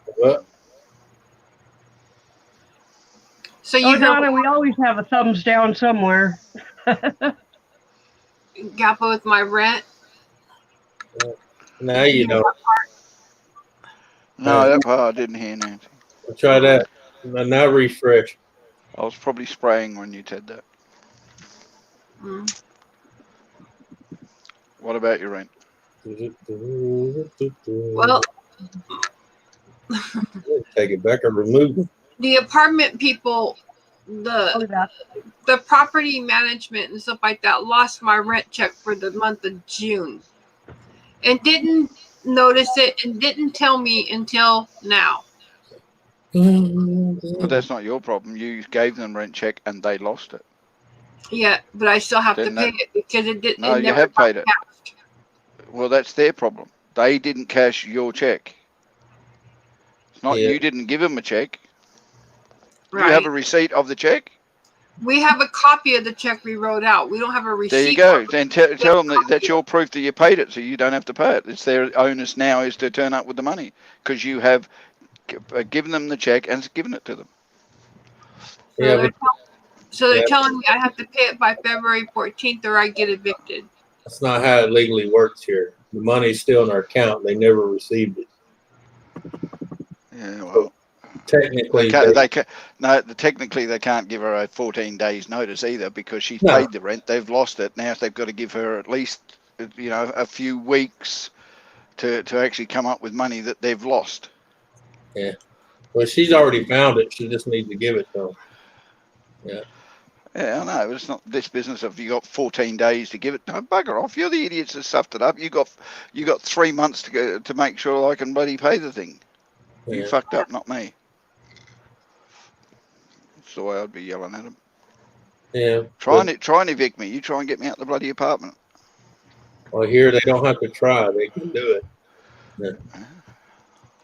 So. Oh, yeah. Tell you, I'd hate to see the assault case that could come up if she really wanted to push it with the right lawyer. Yeah. Totally different kettle of fish. She was an able body who could walk out by herself with a little bit of effort, but she's a paraplegic, and she said, "Don't touch me. There's no legal way they can touch her." All right. Not even in America. Hi, Ken.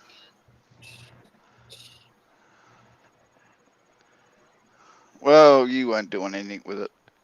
Yeah. Hey, Ken. Look how many likes I got you.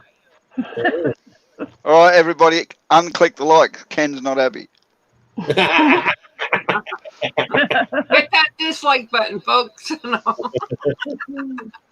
Ken is at work. Hey, gamer, welcome. Hey, what's up, gamer?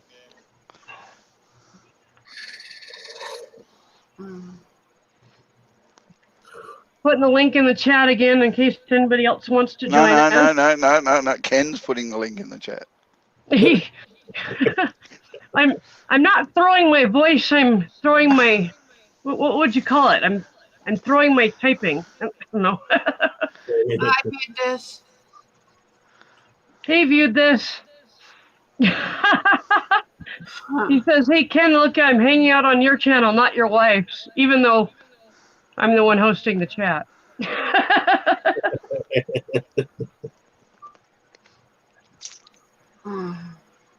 Hey Jim, everybody say hi to Ken's coworker Jim. Hi Jim. Hi, Jim. Hello, Jim. Get to work, Jim. Yeah. It's gonna look funny, y'all two hiding in the stall in the bathroom. Get back to work.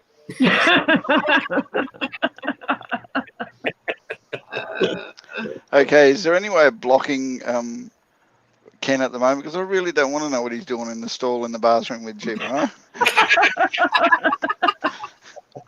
It's his channel. It's his stream, technically. You can't block him. Yeah, you watch me.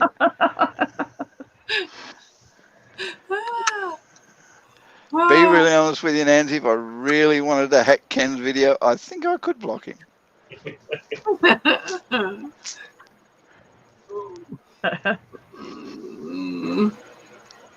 Yeah, Max wants to know.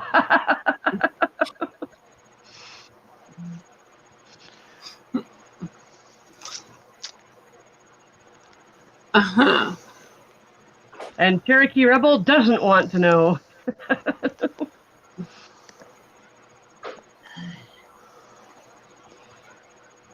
Well, I'll tell you what, Cherokee Rebel, you go into the stall, close the door so nobody can see you, and then they'll tell us while they're out of the stall.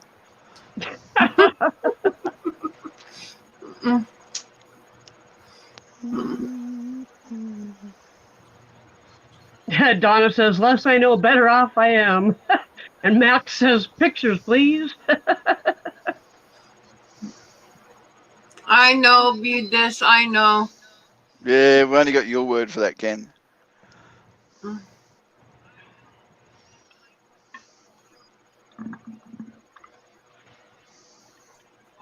Yeah, and now she's full of shit.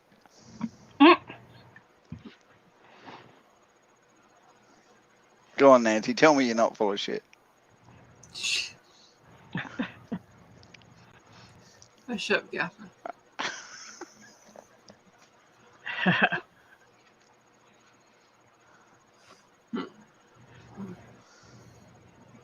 Let's just say I feel like shit.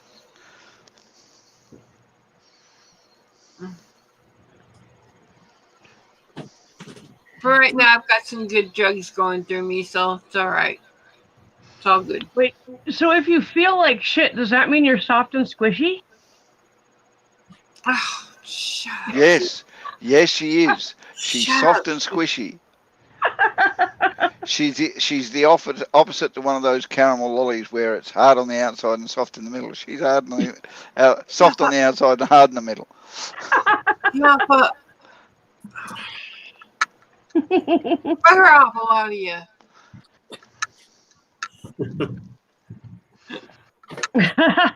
Sicilian says, technically everybody's full of shit until they go to their bathroom. Come back, Jaffa. Oh my gosh. You got a point. I didn't mean it literally, Jaffa. Jeez. Well, I'm on this program that I'm doing called Noom. It's like they call it kind of a weight loss program, but it's actually a lifestyle change program. And one of the things that you're supposed to do is weigh yourself every morning, like the very first thing you do. And I've actually weighed myself right away, and then I've gone to the bathroom and weighed myself afterwards, and it's amazing how much weight you lose taking a dump. Okay, Susan's talking too much.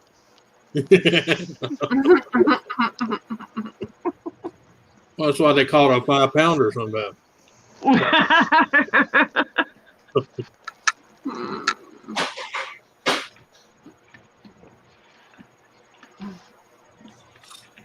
Like a cop says, well, this morning you said you weighed 155 pounds. I took a shit this noon, so 5 pounds is gone. Beat you, Donna. Ha Do what? She's in the kitchen. What you beat her at? Every time Nightpot comes up and says, please refrain from writing profanity in the chat, rewrite the word profanity. Sicilian, Noom has a 2-week free trial, and then it's like ridiculous. It's like $199 or something for a year. But if you use the promo code Noom90, Noom90, I've seen people get it for like $74 a year or $74 for 6 months, depending on what deal they offer you. So just use, if you decide to try it, go to Noom.com. It's all online. You get online support groups, an online coach, a group coach.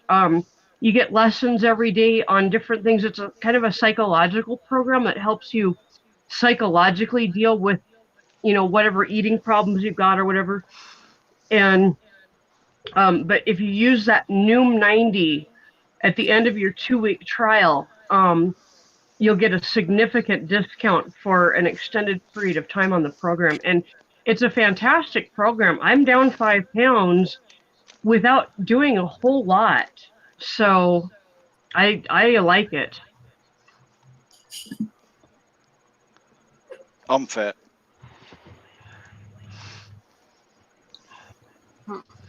So am I. So Just letting everyone know. Everyone's dieting. I'm fat.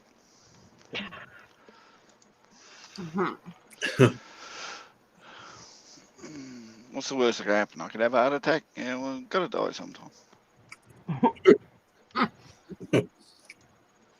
It's like my doc says, hey, you need to quit eating that. It'll kill you. I said, good. I want to be here listening to your ass. That usually shuts them up. And Sicilian, one of the things that I absolutely love about Noom is there are no bad foods. It's divided up into green foods, yellow foods, and red foods, which are basically green foods you can go to town on. Yellow foods you got to be careful with, but not as much. And red foods you want to eat few of them, but they're not bad. They're just the stuff that's higher in calories. And it basically takes away the restrictive eating and the I can't have that. It's more of you learn how to say, I can have a small amount of that. And usually that small amount is really all you need to satisfy whatever craving you're having or whatever. And so basically it's reprogramming you to know that a little bit's good. You don't have to eat it like a pig, you son of a fat son of a bitch. Yeah. Did you say that the yellow foods you can go to town on? No, the green foods. And it's not the color of the food, Nancy. It's not the color of the food. It's not every green food like that. It's they're divided up into color groups, like all the foods that are in the green color group, and it's not the color of the food. Because like some people think it means that every green food is good and every yellow food is kind of okay and every red, no, it's that's just how they divide up the food, so you can kind of categorize them as you're logging them, and so Yeah, they do it in a familiar pattern because everybody knows on a red light you got red means stop, yellow means caution, and green means go for it. Yeah, basically. What are you talking about? Yeah. Green means go, yellow means go quicker, and red means go the hell out, because otherwise you're going to get stuck in traffic.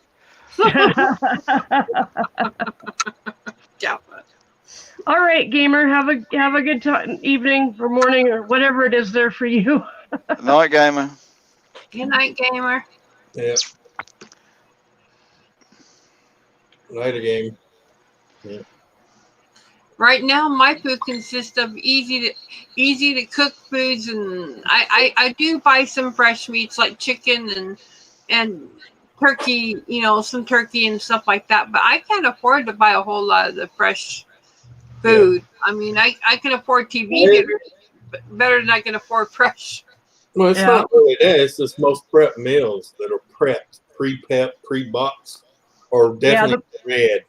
This program really works to get you off of reliance on processed food.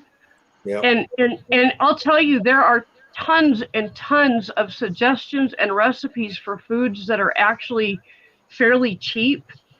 Mm-hmm. And I mean, and the other thing I'm finding is, like, for example, I got a box of toasted Cheez-Its, and instead of sitting down and eating the entire box all at one time, I literally looked at what a serving was, 27 crackers, and I counted out the crackers into individual baggies, and then I put the baggies up on top of the fridge where I'm not staring at them all the time.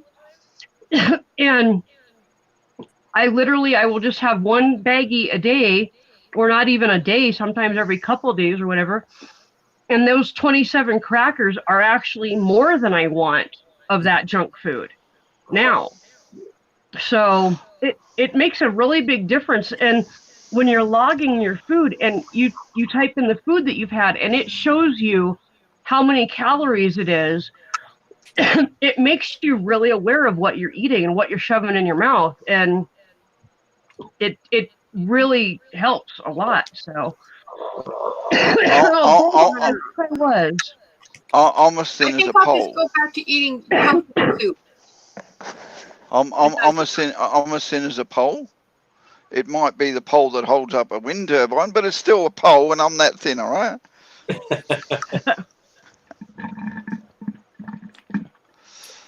Nancy, you could really, really, really, in the spring and summer months, grow pot food in your window. Yep. Hi, Roy. It's not impossible to do. It's dedication and a little bit of hard work. So you don't tell me you can't have fresh food or afford fresh food. You just can't be bothered growing it. It's just getting the supplies to do it with. Yeah, this is called water and a seed. Tomato. A milk carton makes a very good container to put seeds in. Yep. Yeah, but you need the soil. I need to go get soil. I bet you any money there's a garden at the base of your bloody building that you could actually take a shovel full of soil, put in a milk container, and go up the stairs and go, there you go. Yeah. Unfortunately, it's a really, really, really sad thing when people don't realise the world is made of earth.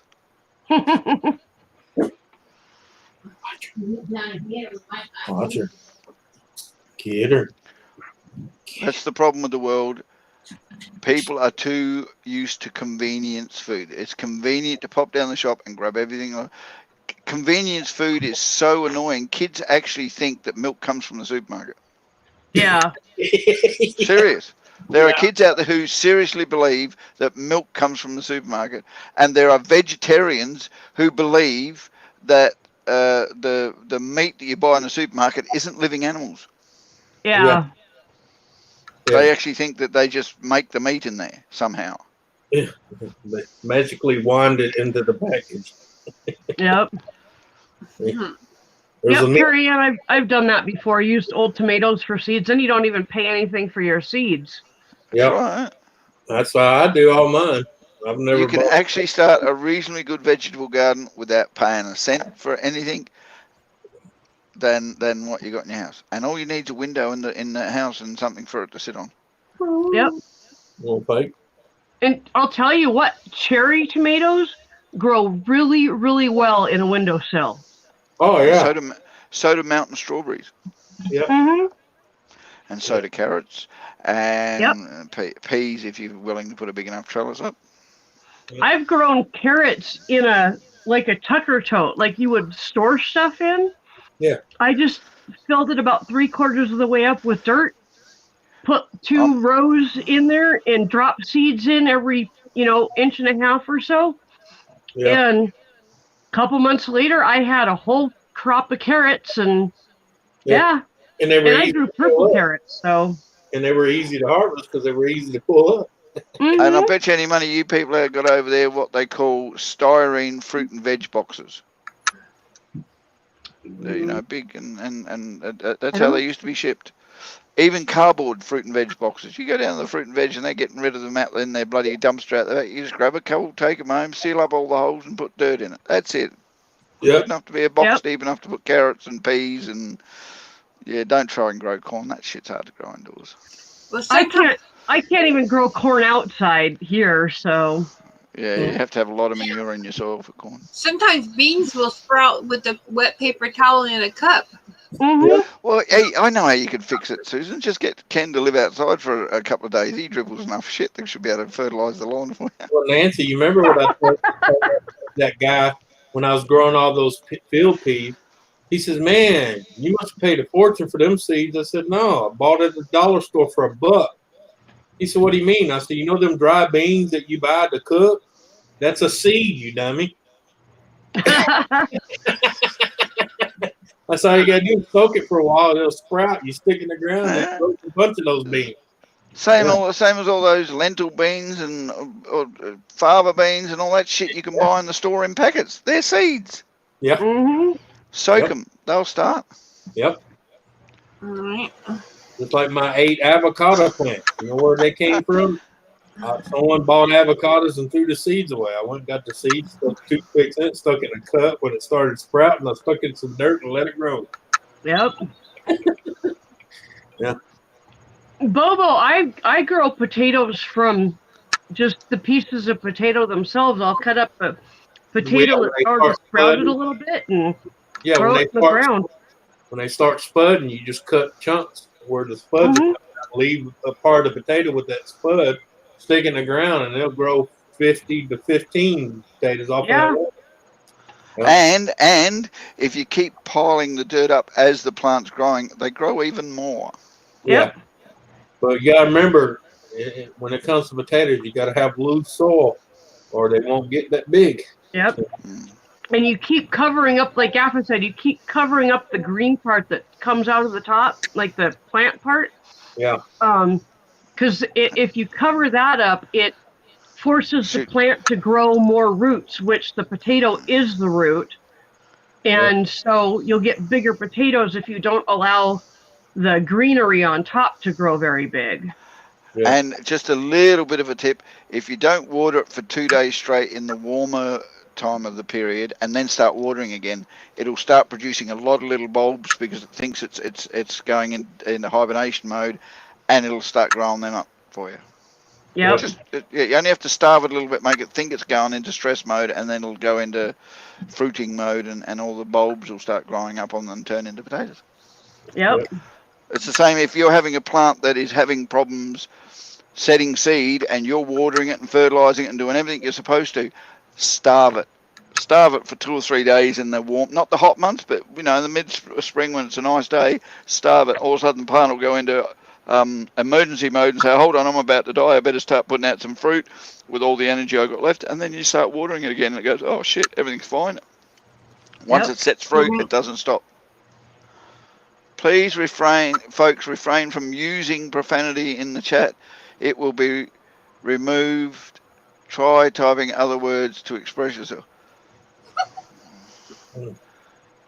Damn, Nancy. Does that mean you can't say that anymore? This is why Donna and I have been doing this. No, it isn't. No, it isn't. No, it isn't. Before it says, please do not write profanity in the chat. Now it says, please refrain from using profanity. Yeah. So now you can't write profanity because it doesn't say don't do it. Yeah, I don't want to. Because you just changed it. That's why. God, I suck, don't I?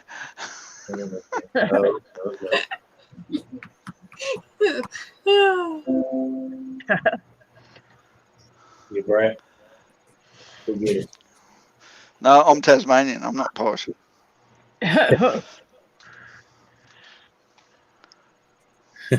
Isn't Posh one of the Spice Girls?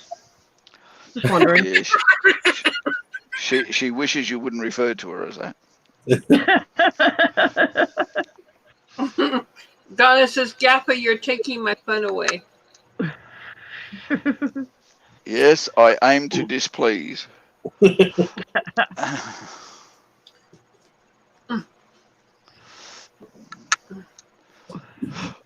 All right, I'll be back soon. Hold, please.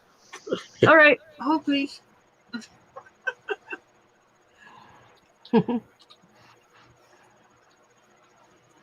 Lisa.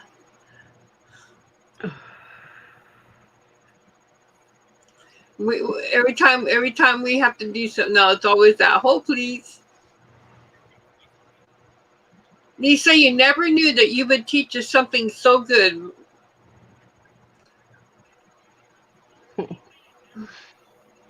Yeah. Funny thing is, gaffa is a British slang for boss, right? Didn't know that. Yep. They didn't say boss. They said the gaffa. The gaffa. The boss. The Gaffa. Well, I mean, if you look it up, if I remember right, it's British. It's it's British. British slang for boss. Yeah. Huh. Yeah. I did not know that. Yeah, I'll look it up just to make sure. Yeah, it says gaffa. Yeah, the meaning of gaffa. Yeah, it says meaning of gaffa is a British slang for boss. The phrase you saw means you can't boss the boss. Well, I heard that Gaffa meant leader. Maybe somewhere else, but in the British slang, it means boss. Huh. Well, leader, boss, it's kind of the same concept, so. Yeah. Yeah.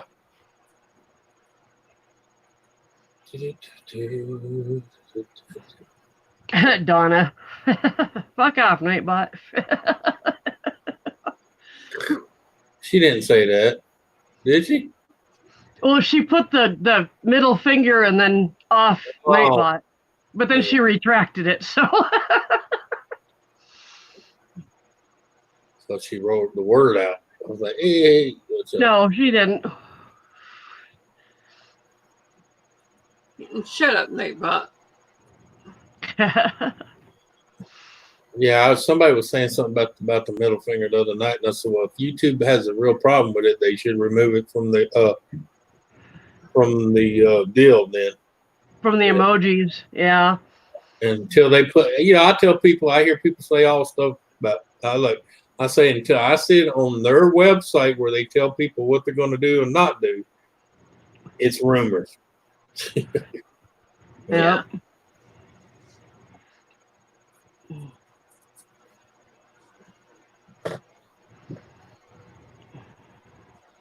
It's like everybody was talking about the new PlayStation that's coming out. I finally got a deal from them and read it from the horse's mouth. Everybody said it was going to be backwards compatible with the 4 and the 5. I just found out today they're going all the way back to PS1 with it. Oh, wow. You can play the 5s, the 4s, the 3s, the 2s, and the 1s in it. Wow. And it comes out in November of this year. Huh. You can pre-order Megan. it. You can pre-order it 3 months prior to it coming out. Megan is pretty bummed out because she's been playing Minecraft on the Xbox, one of the Xboxes. I don't remember which one. But she came over to update her Minecraft game, and it wouldn't update. She couldn't find a place to update it. And I looked it up, and the last update was last year, and I told her that, and she was all bummed out. And they aren't updating her particular Xbox Minecraft game anymore, so. Oh, she has to buy the new one. Yep. Yeah, where's she going to get that money from? Oh, Donna. Well, that's why all the PlayStation owners are raising up, because that's like me. I've had the 1, the 2, the 3, and the 4. But the majority of my games are from PS2 and PS3. And it kind of bums me out because I like the newer ones, they're faster, more graphics. But the thing is, I got all these games already, you know, and I got free systems sitting in my living room just so I could play them. And I've always said it'd be nice to have one box to play all of them. Yep. And they're finally going to do it. You know. Because, I mean, as far as new people buying it, they don't have to worry about them playing old games on it because you can't hardly find the old games anymore. Unless you go to a pawn shop or something. Yeah, or you catch them on eBay or Amazon that someone had. Yep. Yeah. But, I mean, as far as like if you go to Walmart right now, you can't even find PlayStation 3 games. It's all 4. Yep. You know, because the last bit of the 3s they had, they put on clearance and sold them out like in a month. Yep. I went in there and bought PlayStation 3 games that used to be $80 and bought them for $3.50. Yep. $2. I went in the other day, they had GTA 5 for PlayStation 3 sitting in there for $10.99. I was like, holy crap, I remember when that thing was $80. And then it went 60, and then it went 40, and then it went 29. Now you can get it for $5. Yep. Yep. They done sold all them. There's not a PlayStation 3 game left in our Walmart. Man, I can't wait until the 1st. I cannot wait until the 1st. Oh, I'm so excited. What's the first besides payday? My Payday. good friend from Denver, Colorado. Well, not Denver. From Lakewood, Colorado. Actually, she is sending me my Christmas present. She waited to send me because she knew I was going to be going to Louisiana. Yeah. And so she waited to send it, and so it's on its way, and it'll be here on the 1st. And she won't tell me what it is. Well, that'd be kind of cheapen the surprise. I keep asking her, what is it? What is it? I'm not telling you. You have to wait.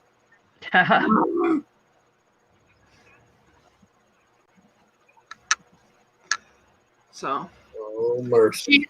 All she would tell me, all she told me was, it's something that you've been wanting for a very long time. And I'm sitting there going, I want a lot of things for a very long time. That gives me a wide spread of things.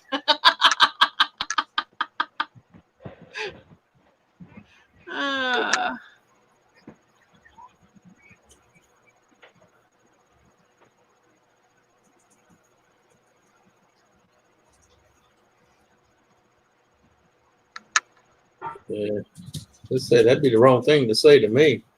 I'd be like, "Oh, I get a lifetime supply of Viagra and all the female cast from Baywatch." By the way, Donna, my blanket is on its way. War Duck went live. I got the notice today. All right, War Duck went live. Yeah. Let me go over there.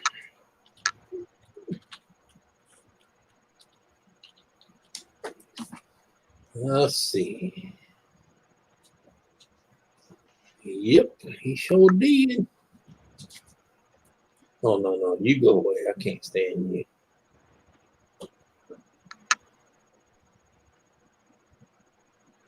Oh, Lordy Lord. Uh-oh. Uh-oh. They found me. Yeah, they did. They found you pretty good, too. Yeah, it's Mixer. So. War Duck went live. That's why they found me.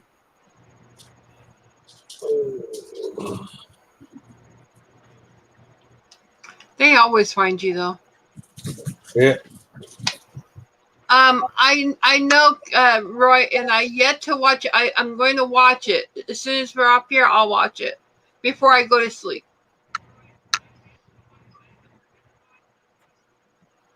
My doctor done gave me some meds that will help me to sleep tonight because I did not sleep at all last night. Not at all. I didn't get to sleep until, I only slept I think 2 hours.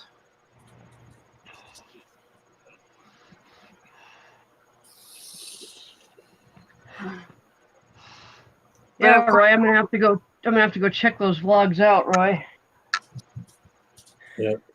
I haven't been sleeping since I got back to Seattle like I was. See, that's another thing. When I was in Louisiana, I had a regular sleeping pattern. I was able to get to sleep without no problem. Here, I can't sleep. Yeah.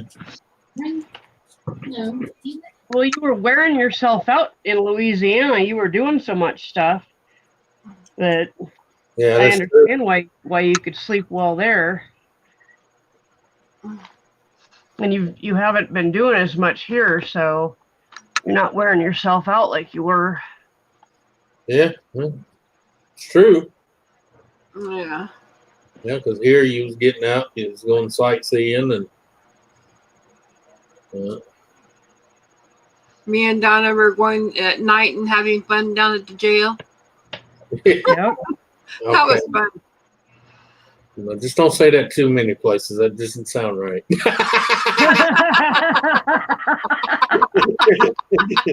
Me and Donna was going at night down to the jail and having some fun. What? Well, you know what my next series of videos is going to be? Yeah. Starting tomorrow, I'm going to start putting up the part one of, I got to put part one of the Creepy Doll Museum now is next. Oh, yeah. That museum is creepy as shit, ain't it? Yep. I tell people. We have thousands upon thousands of beady little black eyes just looking back at you, and you're sitting there going, "Oh!" I usually tell people the doll museum scares me worse than the haunted jail. But the doll museum is up next, part one. Yeah. Just I don't know, man.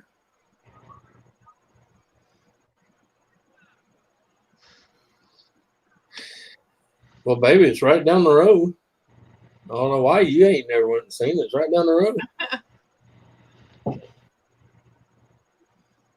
Take you about 10 minutes to walk the whole thing. Huh. Donna says she misses her nightly walks. Yeah. She can still do them. Yep. Oh, Donna, look at you. Donna, you're going to get in so much trouble from Gappa and them. They're going to time you out, woman.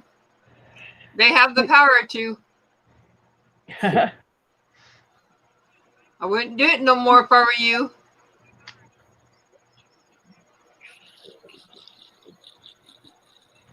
What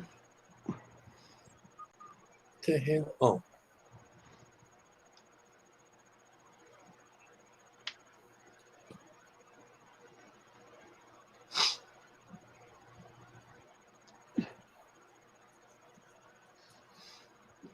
Roy is waiting for something from Lisa. Yeah, I know. That's what I'm wondering. Okay, what are you waiting for? Did Lisa promise him a good time or something? Bite your tongue, woman.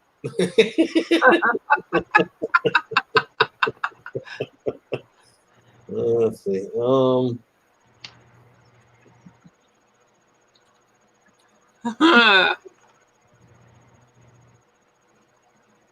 You wish, Donna.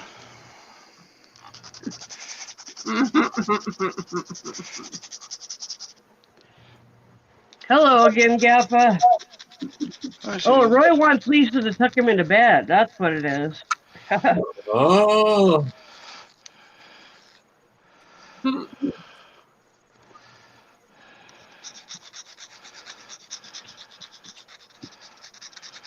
What are you working on, Gappa?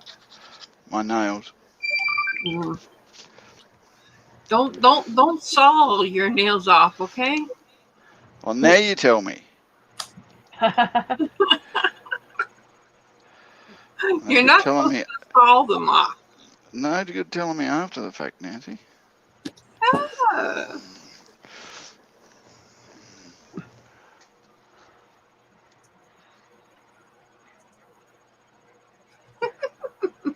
Roy Teacup's got a lot farther to go than Lisa does to come tuck you in. She might be there next week.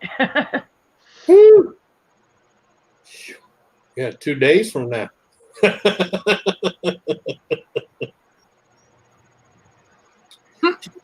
be about 2 days. She'll be there to Kentucky.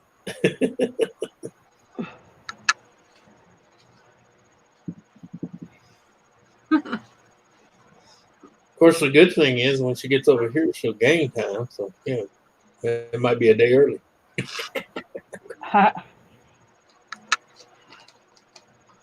Especially when she crosses the international date line.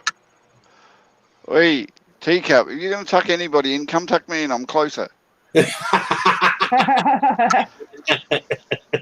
he's just Roy a boat. says he can wait. Yeah, Gaffer said he's just a boat right away.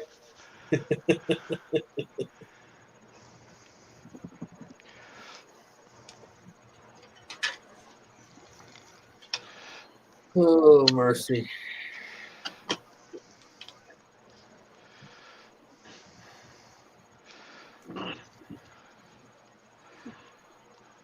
So I got the coolest thing today. Of course, I ordered it off of Wish.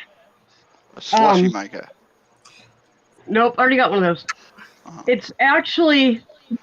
It's for getting rid of like pimples and blemishes without squeezing or like hurting your skin. Oh yeah, yeah. And it's not one of those vacuum things. I got one of those coming later, but it's just a little kit kind of thing. And it actually works. I was really surprised. I got rid of a pimple on my nose, and there's you can't even tell that it was there, and there's no damage to my skin whatsoever, which is amazing.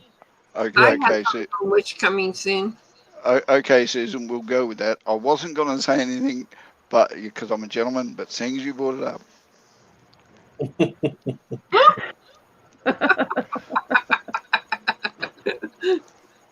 Oh, yeah. What do you have coming from Wish, Nancy? A nice warm winter blanket. Oh, right on. I've needed a blanket for so long, I finally broke down and bought one. Right on. I've got a weighted blanket coming from a friend of mine in North Dakota. She made it for me, and she mailed it off sometime this weekend. So it should be here this week sometime. But yeah, she actually made it herself and asked me what colors I wanted and everything. And those things are like $100 in the store. So yeah. All I have for blankets are like my lap blankets and blankets that people have made me and stuff like that. Knitted blankets and stuff. That's all I have. I don't have any warm blankets. Yeah. Hey, Kimberly, welcome. And welcome again. I hope you feel very welcome now that we've all welcomed you. We're a welcoming committee. Hello, whoever came in. See, you're that welcome was Kimberly again. came in. So you won't. Oh, yeah. Oh, mercy, mercy me. Mercy, mercy you? Why mercy, mercy, mercy you? Marsha, Marsha, Marsha. No. If you're going to say that right, you have to say it right. I don't have a voice to say it right. Marsha. Why is it always Marsha? Because blogs have more fun.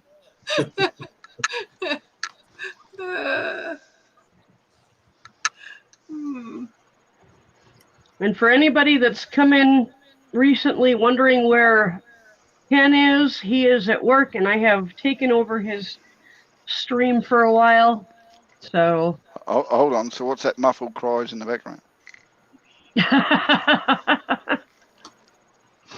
Shh.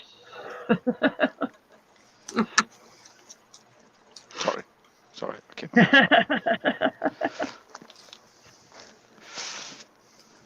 Anthony, call the police. Yeah, call the police.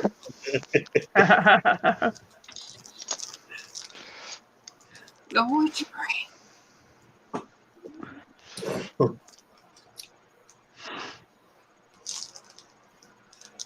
Donna. Shh, we hunting wabbits. Yeah.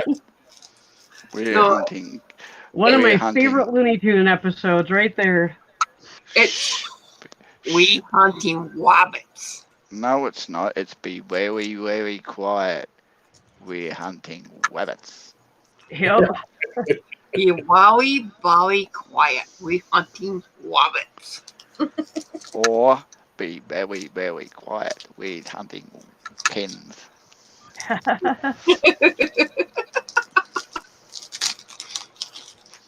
Nah. I like Robin Williams' rendition of Elmer Fudd sings "Driving in My Car" by Bruce Springsteen.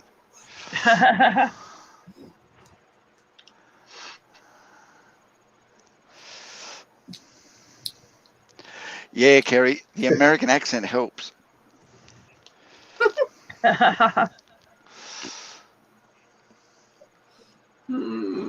I don't have any accent.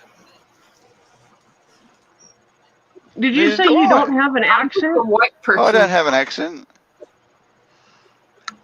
Nancy, did you say you don't have an accent? I don't have an accent. No. I've been in South What? Dakota long enough that to me you actually do have an accent. Really? Yeah. And you've been What? out of Colorado long enough to know that even the Colorados think you have an accent. What? Do I Yep. sound like a Durangan? Do I sound like a Durangan? No, No, you sound like a Seattlean. No. You sound like you're from Seattle, and that's Well, what I used to sound like, and now I I live sound like here. I'm from South Dakota. I lived here. I've lived here nearly since I've been 17, 18 years old. So I guess it's just Donna So that's why Sienna went downhill. Donna says you have a bigger accent than her, which is funny. Eh? Is that why Sienna went downhill? Nope. Not because of me. Nope.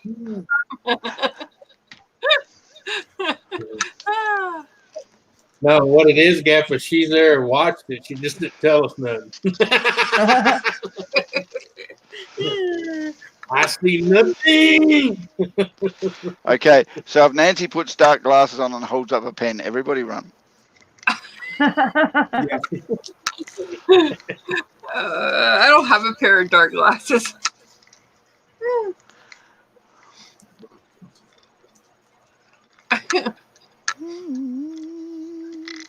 Must admit though, it brings a Donna, whole new that meaning sounded to calling really bad. brings a whole new meaning to calling Nick the pug fucker, doesn't it? Oh, wow. Really? Donna, really, Donna? That's Seriously?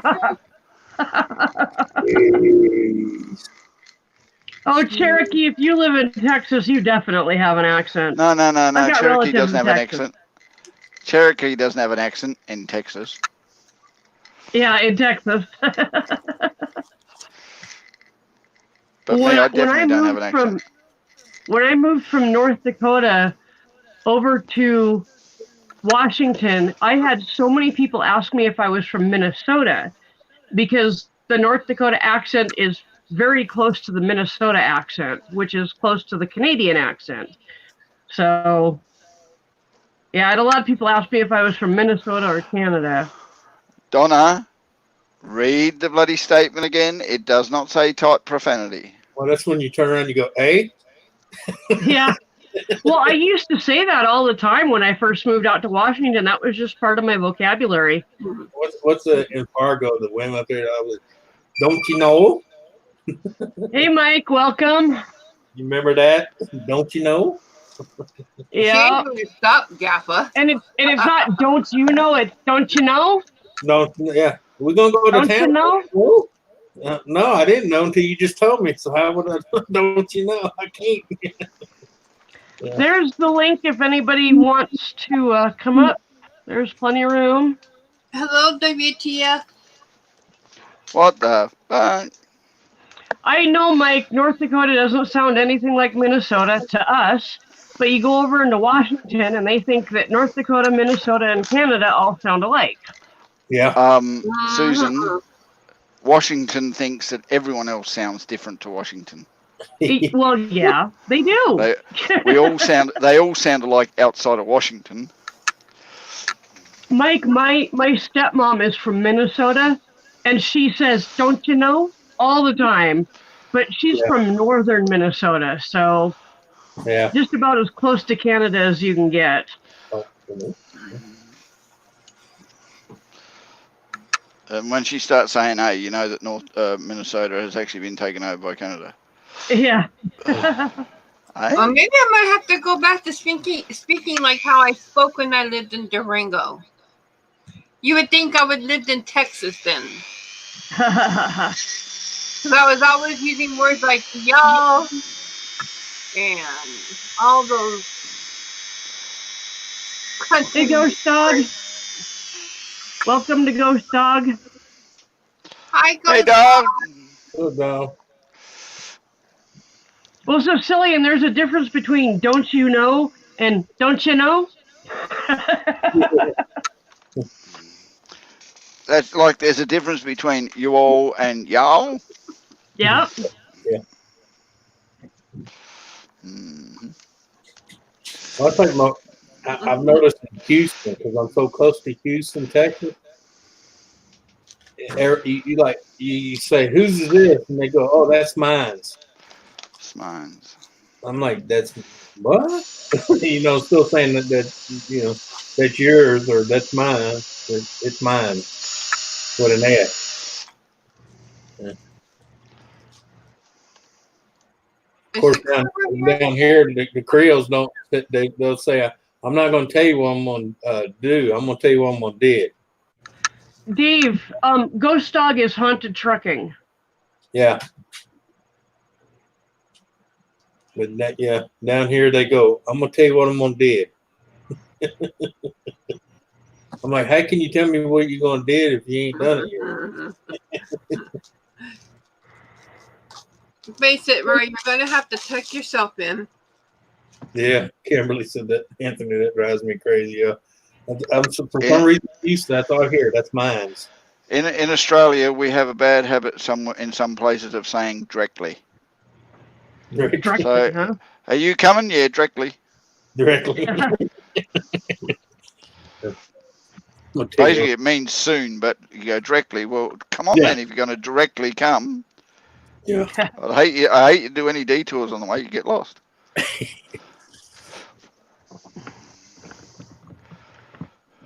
Yep, poor Roy's got to tuck himself in. Well, if you tug on it more than once, you're not tucking in. Or if it keeps popping out, it ain't ready to be tucked in. Yeah, you ain't finished. Poor Roy. Oh, mercy. Nothing worse than falling asleep and having a hang out.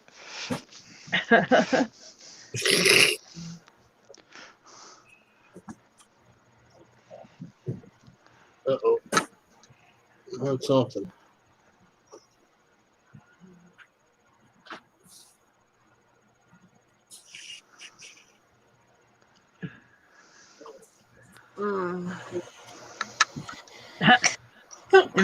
If it keeps popping out, it's Lisa's fault. That's what Roy said.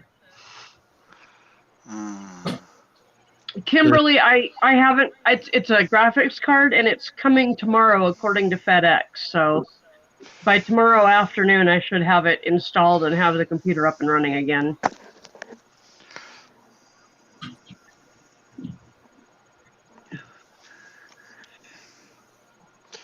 So what was their excuse? What's that? What was their excuse? What was the computer company? For not answering the phone. No, for not answering the phone when you ring. They didn't have one. There was no excuse. I actually ended up calling literally, I mean, I waited until right at 9 a.m. their time, 8 a.m. my time, and as soon as my cell phone went to 8 a.m., I dialed their number and they answered, and apparently that's the only way you can get a hold of them directly is to call as soon as they open, and somebody will be available to answer. So, yeah. Back directly.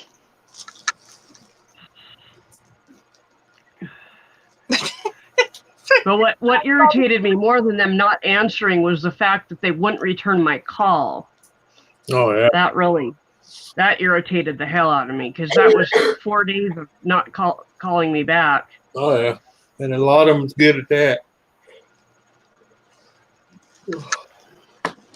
Ken said, don't forget, Susan, a lot of our accent in North Dakota came from Mandan Indians, which is true. Yeah. Yeah.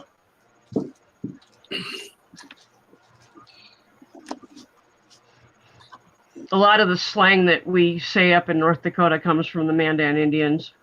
Yeah. When you live in Seattle long enough, too, you learn the slang out here. The culture out here is, when I first came out here from Colorado, when I first came up here to Seattle, I tell you, the culture between Durango and the people down there and the people up here, very, very different. Yep. Very Hey, Dirty different. Operations, welcome. I mean, the slang, the terms, the words they use, everything is different. Yep. Yeah, Ken has a good one that comes from the Native American population up in North Dakota. You want to go to town or no? Yeah. Now, in Durango, we would say, y'all want to go? Well, one that Ken used to laugh at me for when I first moved out here was I would go to put gas in the car, to fuel up, and he'd be like, "Where are you going?" I'm like, "I'm gonna go put gas on," and he'd be like, "Put gas on what?" And we used the same language as they did in like Jeff Foxworthy would say. You didn't bring whatever did you with you? Did you? Yeah, with you, did you? You didn't bring your wallet with you, did you? Yeah. Yeah, so. Oh, good grief, Donna. Since January 5th, you haven't heard from your caseworker? That's ridiculous. Yep, Kimberly, I always said the word y'all. I'm surprised I don't say that as much anymore. I said it all the time. Y'all want to go? Y'all want to do this? Y'all want to do that? Y'all this? Y'all that? And I'm going to tell you again for the 5th time. When you deal with the government and you ain't heard them from that long, it's your responsibility to call them. Yep. Yep. Because she might already dropped your case by now and you don't even know it. Yeah. Or you got switched to a different caseworker. That happens to me with SSI all the time. Yeah. And he's so overloaded, he ain't got time to deal with your ass right now. Yep.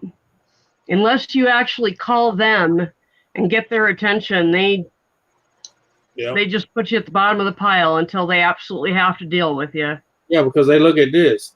They ain't calling you and you ain't calling them. They can put you on the back burner because apparently you don't give a shit. Or texting, like Donna said, because she can't hear. Yeah. But you've got to text them to get their attention, so. Yep.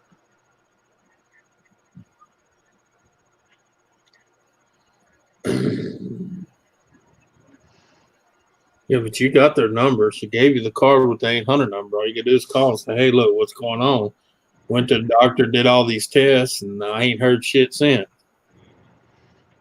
Yep.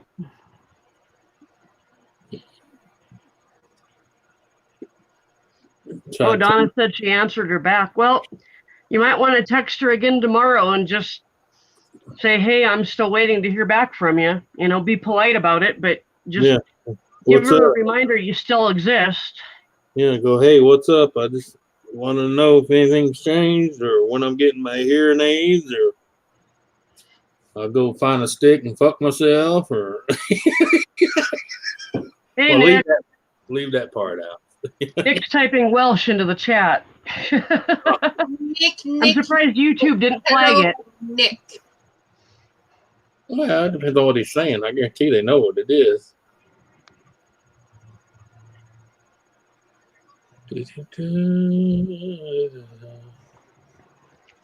Whew. Isn't that like that language, Pig Latin? No, No, it's not anywhere close to Pig Latin. no. He's from Wales. He's from Wales. He's not. Shut up, Nick. Shut up, Nick. He's probably calling you beautiful or something, Nancy. You might not want him to shut up.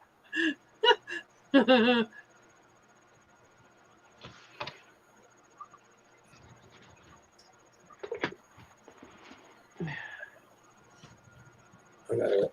Uh-oh.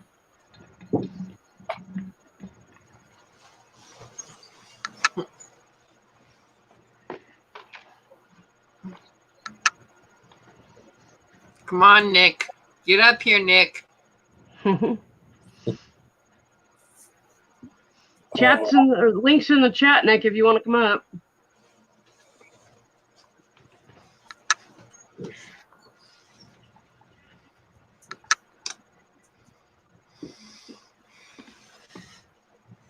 I'm not being negative, Ken. I'm just being factual. Factual. Okay, dokie. See if you say so, Smokey. Yeah, Kimberly has a good point, Donna. You might need to get a hold of your caseworker supervisor if your caseworker isn't getting back to you. Yep. She's got the main lady's direct number. All she got to do is call. Got to see your face, Nick.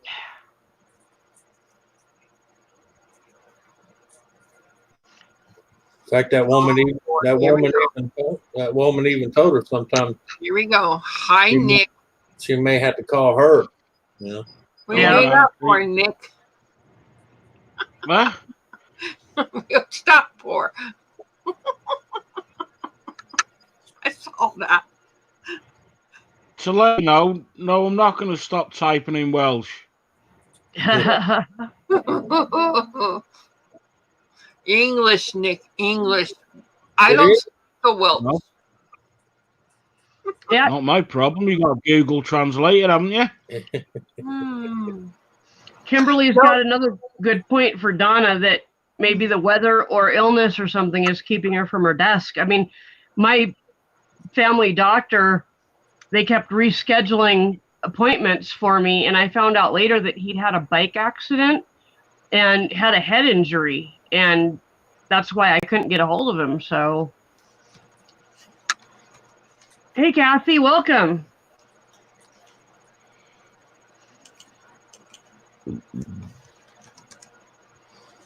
Hi, Kathy. But anyway. Ooh, an ankle grinder. Wow, right on. Mm.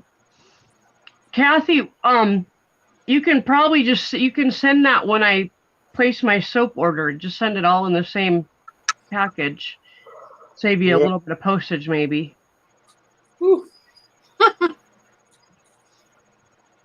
Hey, Nancy.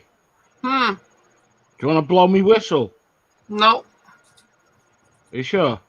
Shut up. Yeah, no, Kimberly, that's not mean at all. That's really good advice. So.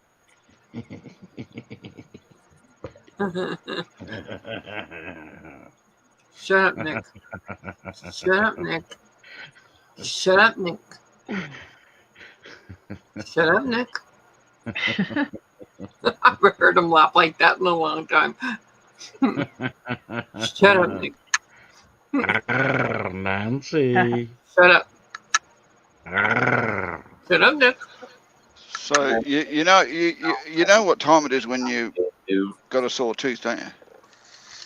Time to go to the dentist? No, it's 2:30.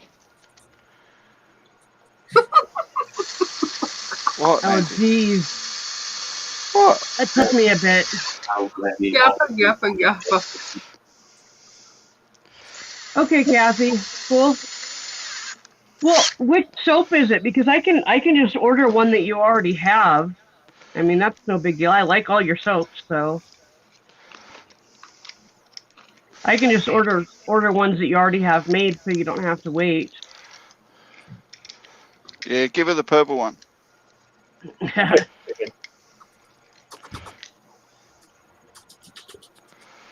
How you going, Nick?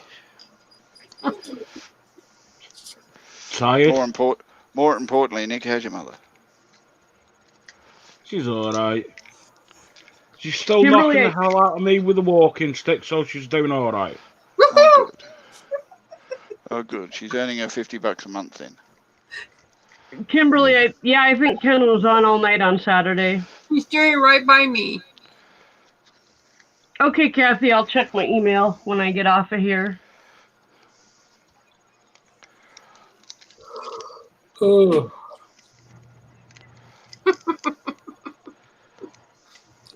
And Kathy, that's not her being very nice and polite by not going and checking the email while she's on live streams. She just can't I be bothered can't. Both opening of up my the. phones are in use. See, you can't be bothered opening up anything else here.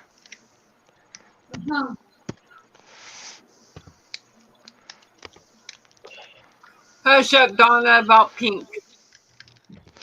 Don't be hushing up Donna about pink. It's Nancy's favourite colour.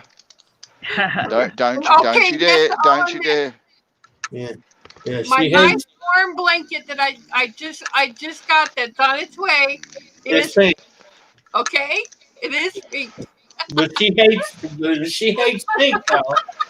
She hates the color pink. But it's But so pretty. It was such a pretty color on that blanket. I had to have it. That's because it's pink, Nancy. Pink is pretty. Shut up, John. I don't know what it is you don't understand about that. Pink is pretty. Oh, it's pretty. Oh, it's pink. Isn't it pretty? she's not. She's from the opposite world. You know, when they like something, they say they don't like it. You know? And if she tells you, "Oh, Gaffer, I like it," that means she's telling you, "Yeah, I hate that."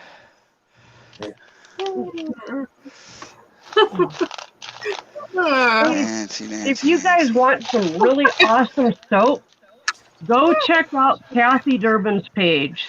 She has sent Ken and I several bars of soap, and this is the best soap I have ever used. It does not leave a residue on your face, but it gets your face nice and clean, gets your hands nice and clean. I absolutely love the stuff. So go check out Kathy's channel. And for those guys who not interested in soap, go check out the channel anyway. Check out Kathy. Well, I like hand soap, but I get mine from Dr. Squash. Have been for a long time. I know I have. Yeah. Hello, Amina's Kitchen.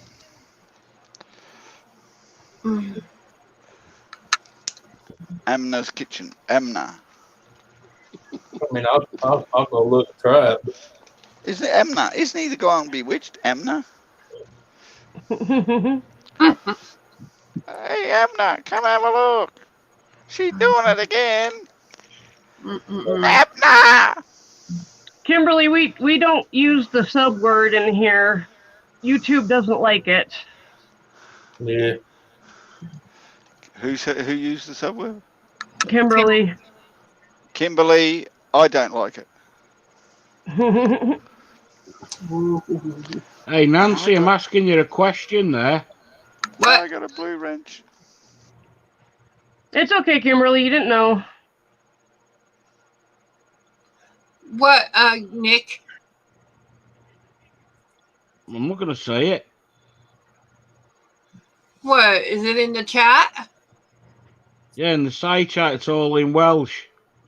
Well, I don't understand Welsh, okay? Part of the reason why I didn't answer it. Which one? Nick Jones. Tell me about 2 minutes ago. Oh, the one you asked. So what has everyone been up today? No, further down. Oh, further than that one. I didn't see this. Yeah, it's right. It's right there. It's Donna's right underneath it. And this kitchen is right up above it. Well, all you gotta do is highlight it and go to Google. I don't have translator on my computer. You have Google. Yes, you It's in do. Google. Hey, Anthony, you do it and see what it says. Oh, okay. I got to find it first. I thought you had to download something like Translator. Yeah, you or highlight it and you no. right click it and you say search and you say translate and boom. It's not hard. You see. Dave, All of don't start. Nancy Jones. I've met people. Dave, it's 4XL, mate.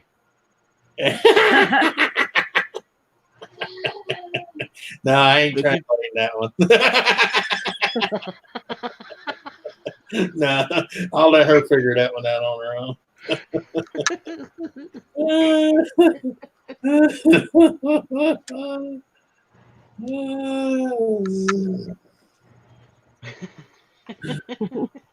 Poor Nancy.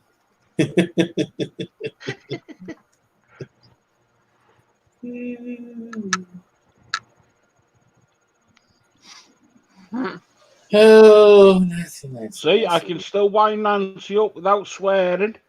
Yeah.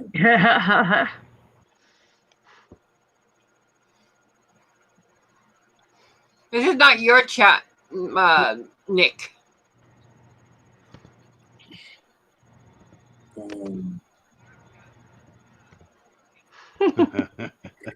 Gaffa.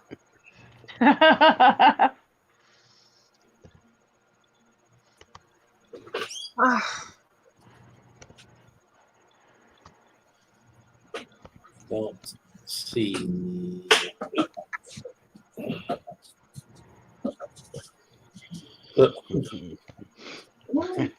Yes. She don't like it, too. Mm. Because she feels Oh, I'm sorry, Nancy. Was it too much?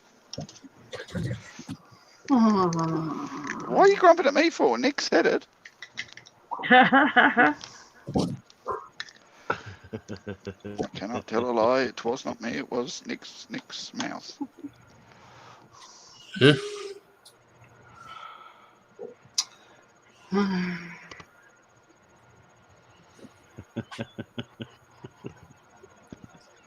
And no, folks, Nick does not have penile dysfunction. He has penile Welsh.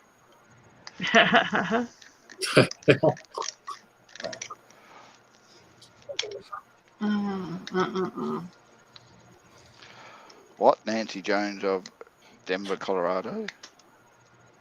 Or thereabouts? Durango. Nancy. What's the difference? It's like 5 minutes up the road. No, it's not. Hey, Anthony, translate that one. What's that? Durango's in the mountains, dude. Well, where's Denver? On the other side of the mountains. Still in the mountains? It's not in the mountains. Denver's not in the mountains. It's on the other side of the mountains. In the city. Do you know what a dude is, Nancy? Do you really know what a dude is? Do you or not? Anthony, what's a dude? A dude. Cowboy. A dude. No. It's only in America. Only in America is a dude a cowboy. Well. A dude in Denver is a cowboy. Yep. And in Denver and America. In the rest of the world, a dude is an erect camel's dick. Don't believe me? Look it up.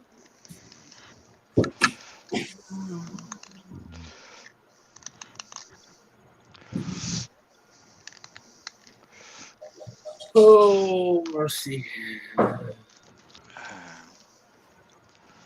You looked it up, didn't you, Nancy? No.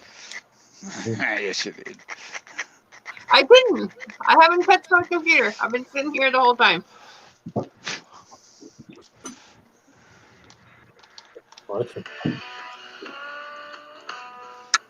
Marshall. You. Oh, now you're going to jump with it.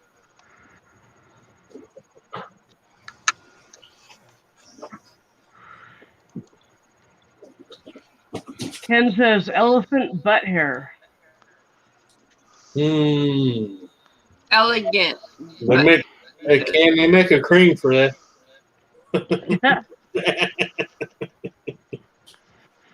I'm keeping my ever loving mouth shut. Okay. Oh, come on, Nancy. Why start now? Mm. Hey, Nancy, you say you got to keep your mouth shut. You don't say that when the paramedics come down. Shut up, Nick. No, that's what she tells them to get them to come up. I'll keep my mouth shut. Shut up.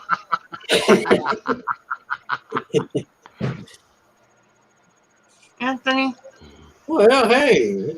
don't you have some cooking in the kitchen to go do? No, all done. Don't you have a dog to feed? 2 dogs? Don't you have a parrot to feed? All done.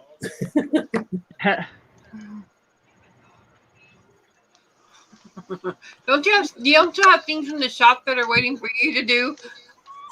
Oh, that's about 6 months worth. Yeah. So what's your point? Got lots of things in the shop that need my attention. Whether they get it or not, that's here to say. That's hearsay. Hey, Donna, take your man and go give him some. And done. That was taken care of. You missed that about 4.5 hours ago. Shit. Give another maybe 4 hours, you can see the second half. I'll make sure I turn the camera on for you, Nancy. Mhm. Right, I'll catch you later. I've just found some trolls I can go and have some fun with. All right, All Nick. right, Nick. All right, Nick. Have fun. Bye. I will. Catch you later. Yeah. Boy, anything to get you to come back, huh? No, I stand corrected. It's Dork that is Camel's dick. Dude is a hair on an elephant's butt. And I am not the hair on an elephant's butt, no matter how much you like to think I am.